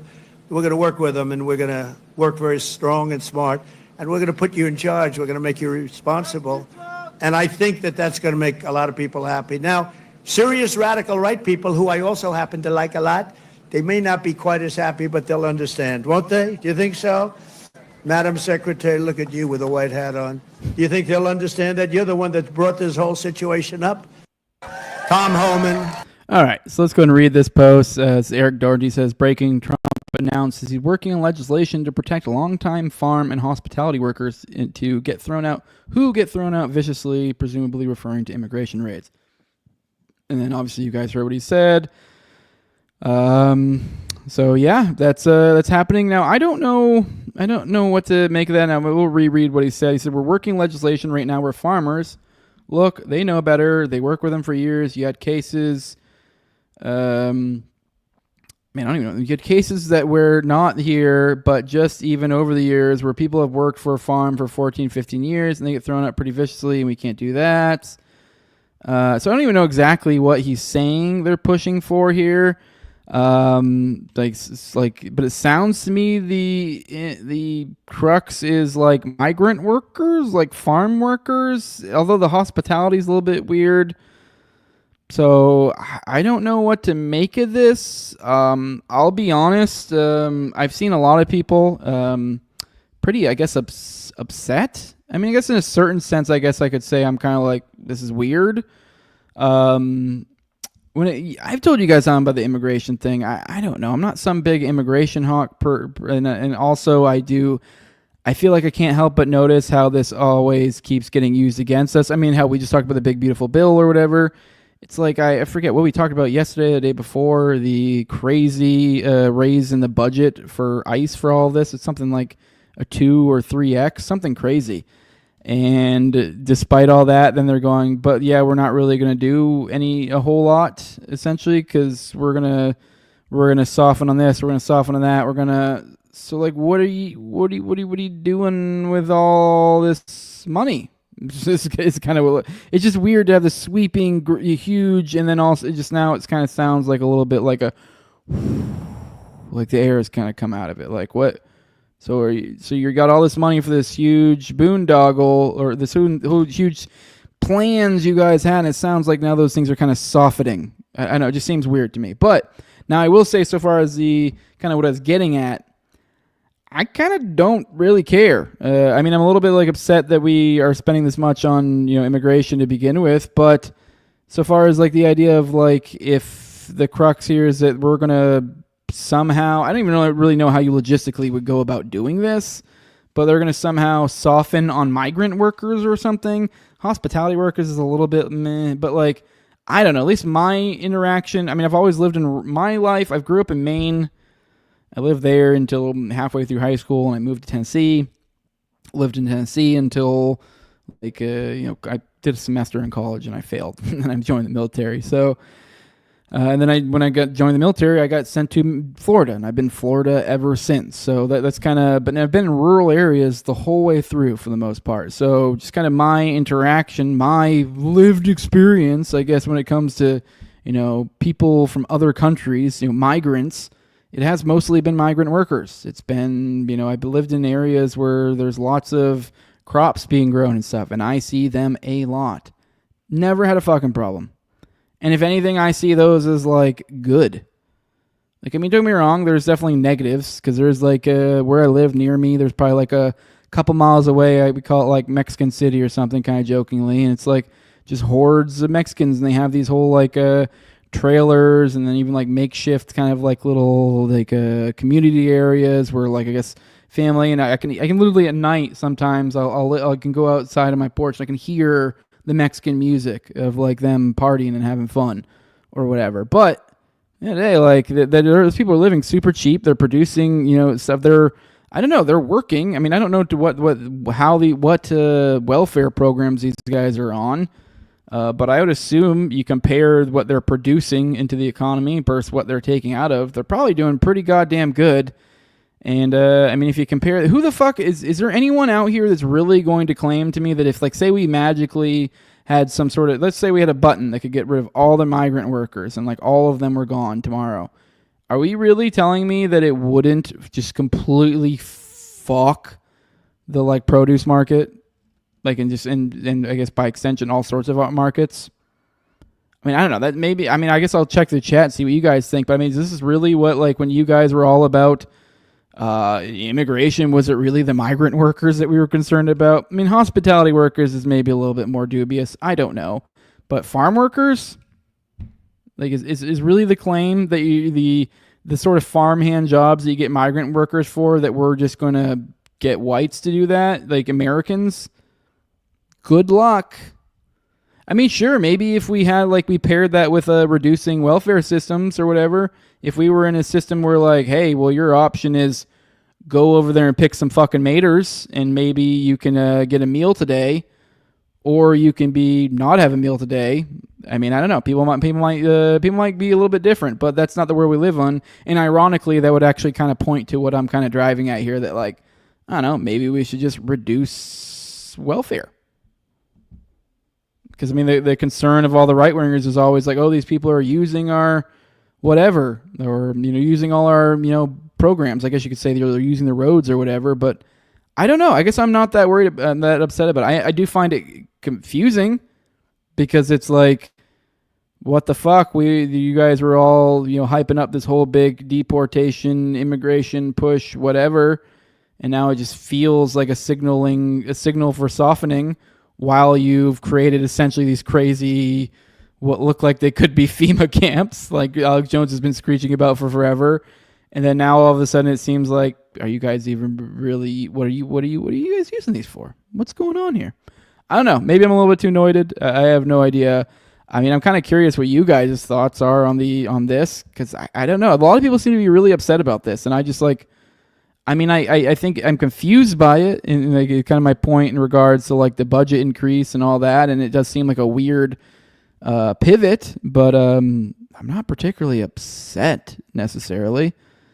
Let's watch this. This is what my buddy, for example, my buddy Clint, who I was, I guess maybe he's, I guess you could say one of them. He'd be somebody I was supposed to have him on last night, but there was a mix up. So I'll probably have him on again here soon. We were going to talk about Palantir, but maybe it's something I can talk to him about, because I think maybe he's in that. He says the BBB got passed with the promise of mass deportations. $150 billion was given over to ICE. Less than a day, Trump started talking about amnesty for millions of illegal immigrants. This is a betrayal. No two ways about it. I mean, it does seem weird. It does seem like odd signaling. I don't know. Was that really what people were calling for? I mean, am I wrong for framing it as this is like some migrant workers things? Because I don't even know really what Trump was calling for in that thing, to be honest. That's me kind of giving what I think Trump was calling for. But let's watch. He attached some sort of video. Maybe this will give something here. So let's watch this. Documented immigrants. So we have slightly different questions, but these were all taken within the last month. And there's real uniformity here. That's what I really think you see. You see real uniformity. Deported all immigrants who are here illegally, 55% of the New York Times. Marquette, 64%. CBS News, 57%. ABC News with a slightly different question, 56%. So what you're seeing essentially here is a very clear indication that a majority of Americans, in fact, when they're asked this blunt question, which I believe gets at the underlying feelings, do in fact want to deport all immigrants who are here illegally. There's no arguing with these different numbers, because they're all essentially the same across. Now, I'm just going to go ahead and get to the head of this. I can just already see the flaw here. Because it's the question. This is the thing everyone always brings up. They're like, oh, if you ask them, I forget what example they always use, but I don't know. I guess healthcare, I think, is the example usually used when it comes to polls. Like, I don't know, how would I frame it as the question? Like, there's a way, do you want free healthcare? And people are like, oh yeah, hell yeah. I'm like, would you like to be stolen, 30% of your income stolen from every month in order to be provided a piss poor healthcare product? Obviously, say no. Obviously, both of those are severely biased. That's kind of my point here. Now, this says deport all immigrants here illegally. That is the question. I think that's a very different question to people, and don't be wrong, I get it. Technically, this is the same question in a sense. I just think people are stupid. But now, if you change this question to deport all, I guess, illegal migrant workers, or because I think, I mean, maybe the most Americans don't even have an understanding of what those are particularly. I don't know. I struggle to believe that if I describe this to most people, because I know that's been my understanding growing up in rural areas, that's just kind of, oh yeah, those are a thing, and we all kind of like, haha, wink, wink, we know they're illegal, and like, while at the same time being kind of like, fuck illegals, but there's almost like this weird thing in your head, be like, yeah, but those guys are all right. Like, that's, at least that was my understanding. So I almost feel like if this question was phrased differently, perhaps it'd be different, but also perhaps not, because I'm also speaking to someone who grew up with a rural upbringing. So perhaps most people did not have these sort of things, and so they just think broad, they're illegal, get them the fuck out. The end. I don't know. 4 different pollsters. So if they say yes today-ish, how has that changed over time? Yeah, this is where I think you get very interesting. And so we'll take a look at that ABC News question in particular, because you can really see that there's been a massive shift from when Trump was first getting into office 8 years ago, right? Deport all undocumented immigrants. You go back to 2015, I'm going to come to your side of the screen, it was 42%. Hello. Go to 2016, it was 36%. Look at where we are now. This was taken at the end of last year, 56%. This is 20 points higher than it was just before Trump got into office the first time. So feelings towards immigration in this country, feelings towards undocumented immigrants and deporting all of them have become considerably more hawkish, and I think that gives Donald Trump much more leverage to go with the American people and sort of have these hawkish, some might say harsh, different rhetoric, and also issue-based sort of going after immigrants who are here illegally. And so I think the American people are going to give Donald Trump the benefit of the doubt to do what he wants to do, at least if you believe these blunt questions, including this one. How about immigration levels? Yeah, okay. So this sort of goes in line with that, right? Which is, again, trying to get at the underlying feelings. Want immigration levels decreased. This includes legal and illegal immigration. Look at this. Last year, 55%. That is the highest level since the 9/11 aftermath. You go back just to 2020. And this, again, legal and Legal illegal. and So they illegal. people want less people coming into the country. Exactly. They want less people coming into the country. Look at that. That's a 14-point rise from 2023. You go back to 2016 when Donald Trump again was running for president the first time. It was 38%. That's a 17-point rise. So the bottom line is more folks want people who are here illegally deported, and their overall feelings towards immigration have become considerably more hawkish since Donald Trump was first getting in office. All right. I mean, I don't know. I don't know what to think. I mean, I think maybe maybe it really is just people who do want this. I mean, I don't know. But let's see what you guys got to say. Maybe you guys are in agreement with me. Maybe not. I don't know. I mean, this is a weird one to me. Poyu said this probably means more government control on farms. Gerald says, yes, Poyu. The migrant shortage has crops rotting in the fields for small farms. Corporate monocroppers are fine since Trump backs/is backed by them all. That is a good point. Farm hands are very easily replaceable. You can hire young kids to do the job for cheap, says aggressively agreeing. Can you, though? I mean, I don't know. I mean, maybe. But I mean, I know I'm someone who grew up in the country, and I would work on... So you say that, like, oh, you can just get young kids to do the job for cheap. And I did. I was the young kid who grew up, would do shit for cheap. I grew up since I was, like...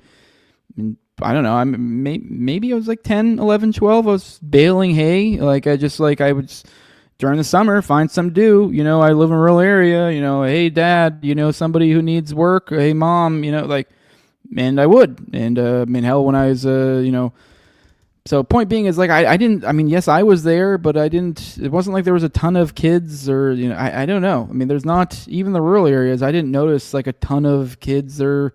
When it came to like real work, you needed a bunch of people, and there wasn't some army of children out there to employ. So, but I don't know. And even then, that was only like during the summer when I would really like work regularly. So, Maine. Yes, I am from Maine. Hustle Bones explains a lot. Yeah. Stock Tory saying his dad's used migrants for decades. Every Christmas tree farm does because the labor is seasonal. Rice Liberty says, when I was a farmer, I worked with some migrant workers during the harvest season. Those guys were always super badass and were never really the problem from what I can tell. Yeah. I mean, I don't know. They always said Trump was another Reagan. Perhaps. I don't know. Poyo says, what's funny is my origin story is super similar. Born in Maine, moved Tennessee, then instead of Florida, went to Texas. Been here since 91. Oh, shit, dude. Yeah, I was born in 91, so we're a little bit different, but... that is interesting. I don't know why, but I thought Jose was in Texas. No, I'm here in Florida, buddy. Pistrolero says, I think we have bigger problems than even the bad immigration, which is still a problem. Yeah, I mean, we definitely have a lot more problems. It just seems like from everything I'm noticing with this immigration thing, it seems everything's being twisted to fuck us over. So... Rice Liberty says it would fuck the market initially. However, there's a lot of complicated issues regarding having migrants work the field. Big reason I'm not a farmer is because of the money involved. Yeah, I obviously it'd be complicated by a lot of different other stuff. Because even with the migrant workers, I'm sure they're utilizing some social benefits, or I mean, stealing essentially. But I mean, I do think it's probably offset by what they are able to work for, and the fact that there's probably you're not gonna be able to find a bunch of workers like that. So. Here's Mike Mortal. I worked in a warehouse and they fired over a dozen Mexicans, and now my job is harder. We have to pick up the slack left behind. Fuck my life. Yep. So, should be on migrant work visas. I mean, I don't know. Here's guessfully agreeing. I guess I'm speaking about cattle family farms. It's hard labor, but simple work, and you can easily teach the job to any kid who doesn't want to work in retail.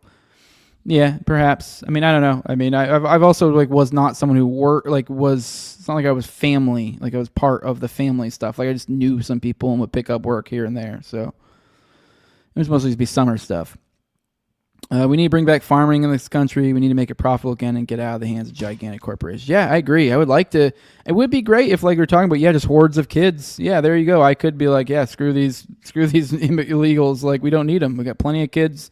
But the problem is I don't see that right now. So Says wait till they're banging on your door asking for meth. Plenty of white kids in my town harvest berries. Okay, fair enough. Plenty of illegals who work from farm migrants is code work for something else. So, migrant workers definitely not the worst, but why wouldn't Americans do that or figure out a way to automate it further? I mean, I don't know. Well, there you go. Automating it. This idea of like, well, why wouldn't they? It's because these are people working in farms that are trying to make money and get by.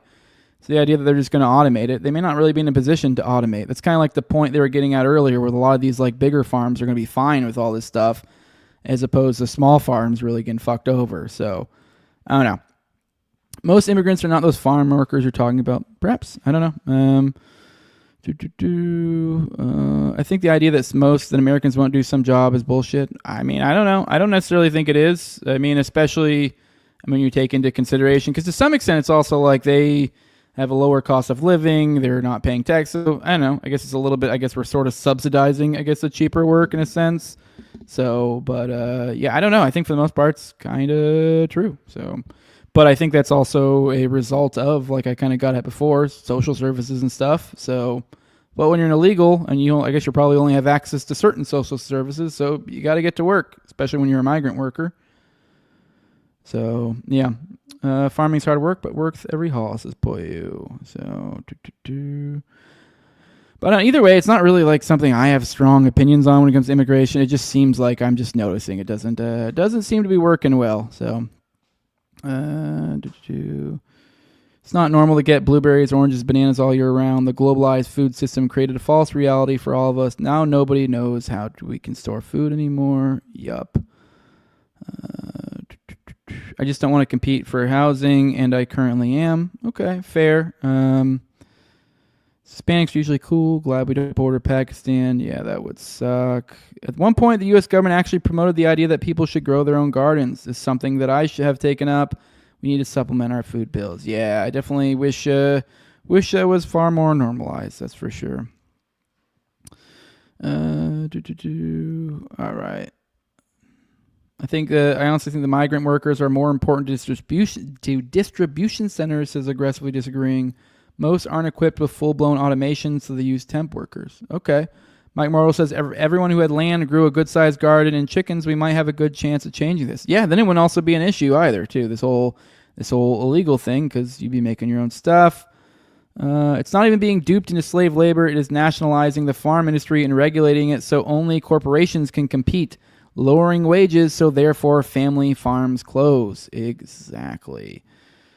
Gerald Hall says, I'm not capitalist, but it seems that the best argument, I'm not communist, but it seems that the best argument is capitalist. What the fuck? I'm all tongue-tied. I'm not communist, but seems like the best argument against capitalism. Don't want to get Jose into a Libertarian sidetrack, but saying this is just... Oh, you're talking about something else. You did give me a sidetrack. I didn't even know what the fuck you were saying there, but... okay, I guess I caught you guys arguing, and I jumped in. It didn't make sense. All right, now you guys are arguing about free market stuff. What's up, Queen Colnad? See you in there. All right, I'm going to have to scroll through some of you guys' arguing.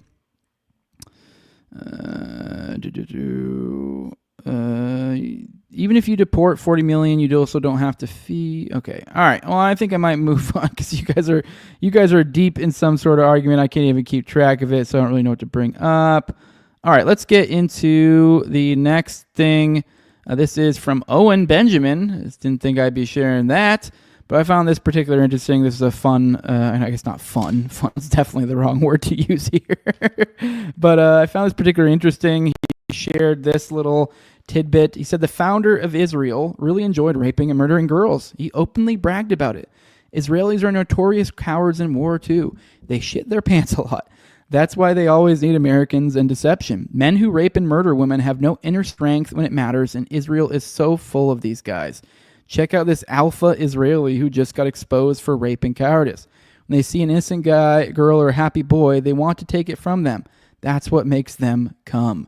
Now watch this. I did go ahead and I brought this up. Now what a weird coincidence. Owen just happened to share this guy. He's too lazy to try one word.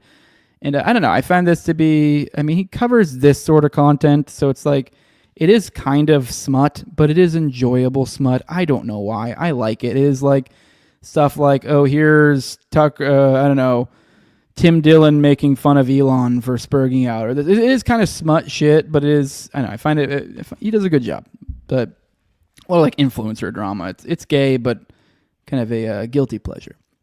But I stop this at just the right spot because I thought you would find this interesting. This is, I guess, one of these, I guess you could say this like community that the Tate brothers have made. This is like one of the larger guys below them, I guess. I don't know even know who the fuck this dude is, but I guess he just recently got involved in some sort of scandal. So let's go ahead and, I mean, obviously I just spoiled it a little bit, but I find it particularly funny what he says here and then what he's being accused of. So let's go and play this. To seem innocent. Now it looks like I pissed off a lot of people, guys. A lot of people. So many because I became so influential so quick. And I'm literally one of the most talked about influencers in the world today that I got to the point that they're putting out a lot of false information about me.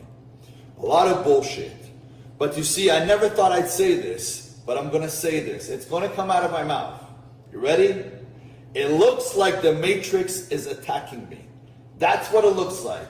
It looks like they don't want me around because I'm helping men become stronger, better. I'm putting more men on the front line, teaching them to become men, to take care of women, to be there for their friends, to be there for their mother, their father, to retire their parents, to do only good for the world and stop doing bad, stop being weak.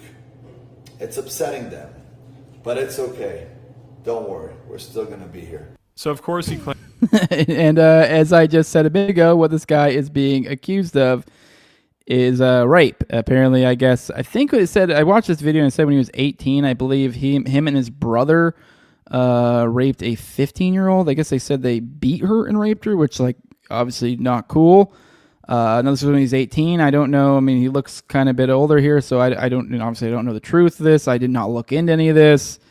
I don't know any of this. So like, whatever. But obviously we assume that's true, but it is just kind of wild to be like, oh, the Matrix is coming after me because me and my brother raped a child. Kind of insane. I don't know. Kind of wild to me. But I don't know. Maybe the Matrix is really just after them. Just seems a little wild to me. But that's kind of a side tangent. I thought that was interesting, UB. But I kind of more wanted to get at his Owen's claim here about the original prime minister of Israel, which we'll get into in a second. Let's finish what Owen has to say here. He says, "Know that what I'm saying sounds like a wild claim, but it's an absolute fact. The only documented cruelty done at Auschwitz was by the Jewish guards and capos." Don't know if that's true before anyone gets upset. So this is what Owen's saying. Of course, they now claim they were forced to rape and be guards at death camps because they're a band of lying, demonic psychopaths. It says that no one cares about anyone offended by my implications. I'm offended by the gang rape and murder of children. Children remind them of the God they rejected for the lesser god of Moloch. They hate the pain of it, so they want to traumatize and damage and sexualize the hope that is in the eyes of children, so the eyes deaden and match their internal world. It's really easy to see and understand. It's all very documented. But anyways, this is David Ben-Gurion is who he's referring to. And here you can see Israel learns of a hidden shame in its early years. So it says, soldier was raped and killed Bedouin girl in the Negev. For 54 years, the fate of a young Bedouin girl who disappeared in the Negev desert was relegated to rumor in a single entry in the diary of David Ben-Gurion, the prime minister of the fledgling Israeli state. It was decided and carried out. They washed her, cut her hair, raped her, and killed her, he wrote. And after that case became one of the state's earliest secrets, state's earliest secrets, and no more than hearsay passed between soldiers. Now, the Israeli newspaper Haaretz has used previously classified army documents to reveal the full story of what Mr. Ben-Gurion called a horrific atrocity. In August 1949, an army unit stationed at Nerim in the Negev shot an Arab man and captured a Bedouin girl with him. Her name and age remain unknown, but she was probably in her mid-teens. In the following hours, she was taken from the hut and forced to shower naked in full view of the soldiers. 3 of the men then raped her. After the Sabbath meal, the platoon commander, identified by Haaretz as a man called Moshe, who had served in the British Army during the Second World War, proposed a vote on what should be done with her. Most of the 20 or so soldiers present voted for the alternative by chanting, "We want to fuck." The commander organized a rota for groups of his men to gang rape the girl over the next 3 days. Moshe and one of his sergeants went first, leaving the girl unconscious. Next morning, she complicated matters by protesting about her treatment. Moshe told one of his sergeants to kill her. She was forced into a patrol vehicle with several soldiers, two carrying soldiers, and they drove off into the dunes. When the girl realized what was about to happen, she tried to run, but only made it a few paces before she was shot by a Sergeant Michael. Her body was buried in a grave less than a foot deep. A few days later, the battalion commander, Yehuda Drexler, asked Moshe if he had carried out an order to return the girl to her village. "They killed her," replied Moshe. "It was a shame to waste the petrol." He was ordered to write a report. Haaretz has obtained a copy. It said, "In my patrol on 12/8/49, I encountered Arabs in the territory under my command, one of them armed. I killed the armed Arab on the spot and took his weapon. I took the Arab female captive. On the first night, the soldiers abused her, and the next day I sought to refit to remove her from the world. He and most of the soldiers at the outpost were tried in secret. Some said they were carrying out their commander's orders. The military judges rejected that line of defense. Most denied rape. Morally speaking, it was impossible to sleep with such a dirty girl," he told the court. He was acquitted of rape, convicted of murder, and sentenced to 15 years in prison. The judges likened his stated willingness to murder even women and children in cold blood to Hitler's methods in France. 19 other soldiers received light sentences of between 1 and 3 years, mostly for negligence in preventing a crime. The appeal court reduced their sentences, saying at the time there was a general feeling of contempt for the life of Arabs, and sometimes wanton events occurred in the sphere. All this helped to create an atmosphere of anything goes. Dark shit. Dark shit, guys. Dark shit. All right, let's go through the chat, see what you guys got to say. I did not like that at all. All right. Let's see what you guys say. Is that the Jewish guy that tried to rape, or tried to be a mini tape but raped some girl years ago? Yeah, something like that. Yeah, I think that's the guy. Yep. I don't know his name. Maybe you guys do in the chat. All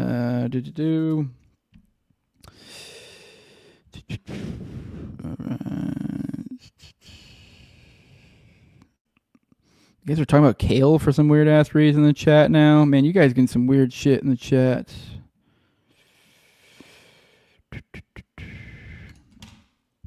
All right. Man, well, I'm glad you guys were able to get through that story. Giggling about kale and other weird shit in the chat. All right, let's get into, I guess let's do this as the last story for the day. This is, I guess, a little bit of further coverage on the old Brian Kohberger thing from yesterday. I thought this would be particularly kind of interesting to cover. This is from one of my schizo buddies, I guess you could say. One of the accounts that I see on here fairly regularly falls a little bit more on the schizo side. So, and once again, I have no idea, and I take no responsibility if this gets completely schizo. Although this is an article, so I think it won't be. I think it'll be. I think it'll make sense. I think it'll be rational. But Ghastly Skullduggery said in response to my tweet about asking for, threads, researchers, whatever, for the Brian Kohberger thing, which, by the way, for those who weren't here yesterday, we covered this fairly well in length with Toad on the show, and covering some stuff that JJ Vance had sent me. But my homie Ghastly Skullduggery sent this article, and let's read it together and see how this relates, or if it relates, to the Kohberger thing. So I just thought this was interesting. It says, who is Brent Kopaka? It says, Idaho murders unrelated to Pullman police SWAT activity near WSU campus, cops say. It says, police in Washington, just miles from the Moscow, Idaho crime scene where 4 local college students were murdered, descended upon a neighborhood near a different university for what police are describing as an unrelated incident. Community already on edge was awoken early Thursday morning when residents at a Pullman, Washington building on Southeast Latah Street near Main Street were evacuated following what one person described as gunshots hours after police arrived at the scene. A Pullman Police Department employee confirmed to Fox News Digital that the Pullman activity was unrelated to the Moscow, Idaho murders. Information released publicly shortly thereafter described how police responded shortly after 8:35 p.m. Wednesday to report of a weapon offense and arrived to learn that a man in his 30s was threatening to kill his roommates.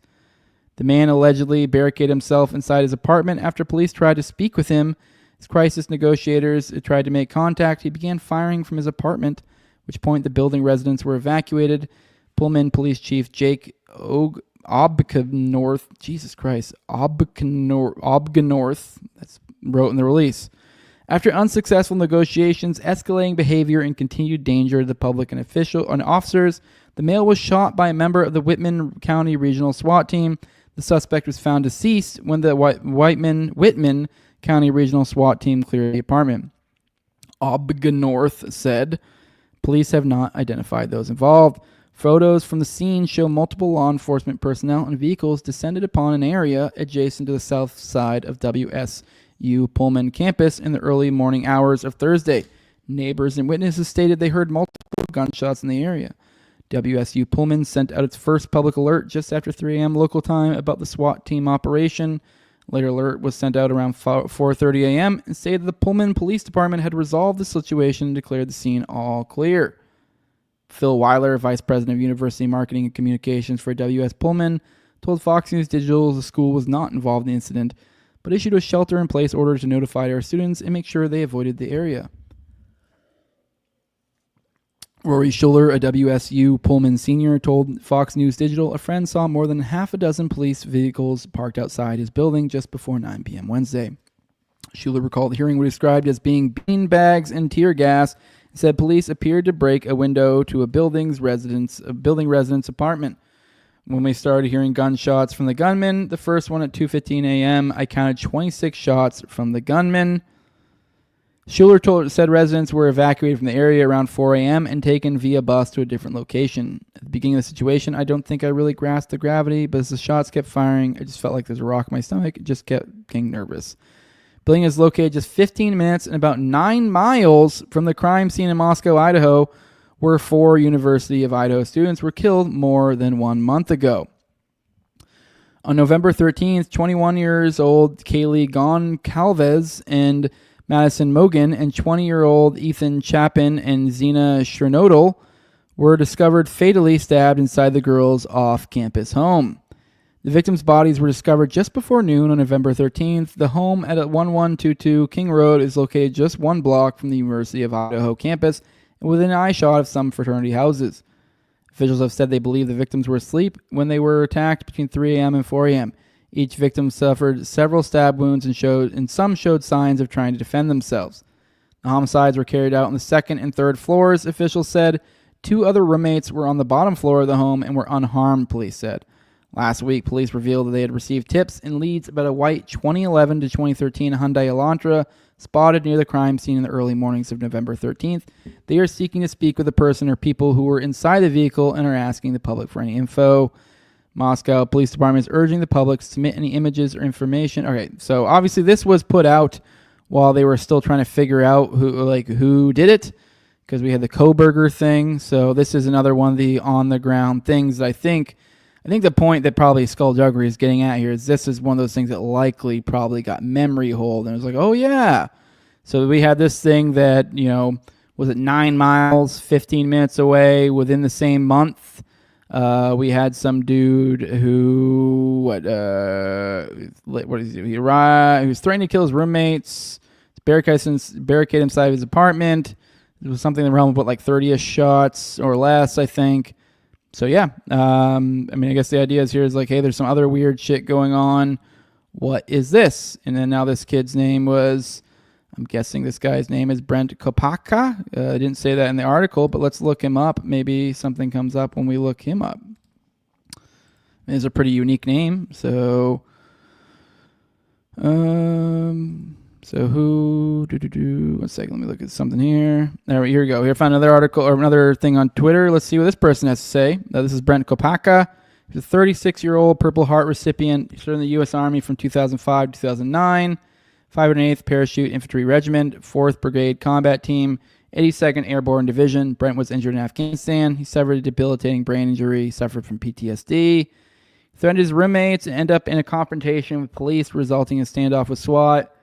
He was killed on December 15, 2022 by a SWAT officer during the overnight standoff in his Pullman, Washington apartment. He had nothing to do with the Idaho 4 murders. Obviously, this is their opinion. I don't know. Maybe he did. Maybe he didn't. Nothing. I wonder if people really understand how hard these false accusations have been on Brent's family. Look it up. It's sad when they've been going through for so long, yet people keep replaying the same broken song. I posted all about Kopaka long ago. People need to leave his memory and his family alone. There's not a shred of evidence that Brent was involved in the murders of Kaylee, Maddie, Eben, and Xana. Brian Kohberger and Kohberger alone is charged with killing these innocent kids. Evidence is overwhelming. His trial is set for June. DNA at the scene, car tracked, arriving and leaving. He had a motive. He was disturbed per his own missions and writings. Now, I didn't hear anything about his car being tracked, so I don't know where the fuck that comes from, because I don't recall us talking about that yesterday. So he was disturbed per his own missions and writing. His phone data also tells a story. So obviously this comes off as some sort of PTSD thing is what the implication is here. But also it could easily just be written off as a PTSD. So I don't know. So just so you guys are aware, I mean, I don't know. Maybe there is more. I guess he was here we go. Here's Reddit. I found something on Reddit. I guess he was working as a tech guy at the University of Idaho. He shut down the servers for the University of Idaho at 5:30 a.m., pulling the surveillance video from King Road along the website. And they're saying, I don't think I've heard this I don't think I've ever heard this said before. Does anyone know anything about this? Okay. All right. I heard about this a long time ago, before Kohberger was arrested. I recall checking the Wayback Machine to confirm the university website was down in that time, and that's as much as I know is actually true about this story. I think it was an earlier time than you're saying, but I don't remember exactly when. I have no idea what footage they'd pull. Why would security camera at 1122 King be connected to the university? And there's no reason to think Kopaka had anything to do with it. Everyone really needs to let that man rest in peace. Someone saying, I see why you were banned.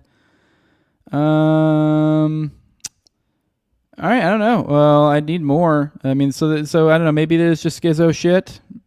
I don't know. I mean, if there's something to this tech angle thing, there might be something there. But yeah, I mean, we see, PTSD, soldier, whatever. But they also very from a spooky, I don't know, glowy perspective. You're like, okay, that could also mean something else. Someone with that sort of background, you go, oh my God, PTSD. And you're like, yeah, that also could be some wet works type shit we're looking at right now.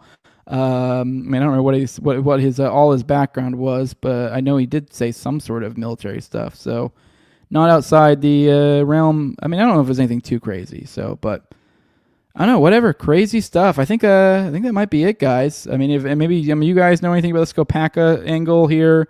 This other guy, this crazy thing that happened shortly after. But otherwise, we're just gonna go ahead and get on out of here. I think we did enough digging for today. I'll be back maybe Monday. I don't know. Maybe I don't know if I'm picking up a shift or not. So either Monday or Tuesday should be the normal time. But let's roll through the chat, see what you guys got to say. Someone says Israel shouldn't exist. That's an evergreen comment. Hell yeah. All right. So Gerald says, I'm laughing at this comment, but listening to a story about Israelis raping a woman, the duality of man. I just thought it was funny. I was scrolling through the chat and like, oh, I wonder what these guys had to say about my rape story. And they're like, oh, here's a bunch of talk about kale. Do you ever see those grapes that taste like cotton candy? Says Boom Slayer. Yeah, my daughter loves those. So, gotta run. See you, Fire Pixie. Who's in charge of providing Jose a positive news story every day? Yeah, that's another thing. I've run out of these outros. I had fun little outros. We were playing the Italo disco. I don't know. People stop tagging me in them. So you guys want fun little outros? Tag me in them. All right. All right, guys. Let's go get out of here. I think that's all we got for today. Been fun hanging out with y'all. Love y'all. If you want to support what I'm doing over here, leave a like, share, subscribe, comment, leave a 5-star review on iTunes or Spotify. Follow me on Twitter at TerraGangJose. If you want to you want to give me money, I like money. Patreon.com/NoWayJose2020. That's the best way to support the show. I mean, I know I'm being silly, money, but like for real, if you do like the show, you do want to support it, that is the best way. I mean, really can't beat money. Other than family and those who love you and all that. But yeah, you guys can't give me that. I'm not looking for that from you. So give me money. You only need to give me like $2. That's the lowest level. And you get all sorts of stuff at the $2 level. At the $2 level, you get access to early episodes. You also get access to an ad-free RSS feed. You get access to the pre-show. And you get priority for the call-ins on me and Austin's weekly live call-in show, Already Dead, which is on Tuesdays at 9:30 p.m. Eastern. That goes out on both of our platforms. You also get access to the Already Dead Telegram, so you can talk to both of us and have join the community over there. And yeah, I'm trying to think what else. And I think that's it. Yeah. And if you want to be a big money roller, if you want to hear your name every week, I give a big shout out to the Patreon sponsors. That's the highest level. I give a big thank you to them because they give me the most money. But no, for real though, thank you. Because of you guys, I'm able to do what I'm doing. There was no money rolling in at some point, I would have stopped a long time ago. I mean, I can't do this for free. Not that I expect to get money off of it, but like I do have shit to do. I could do probably more valuable things in my time if nothing of value was happening here. But I'm glad to see you guys find value in it and you continue to support. And those are my sponsors at the highest level. I read them off every episode.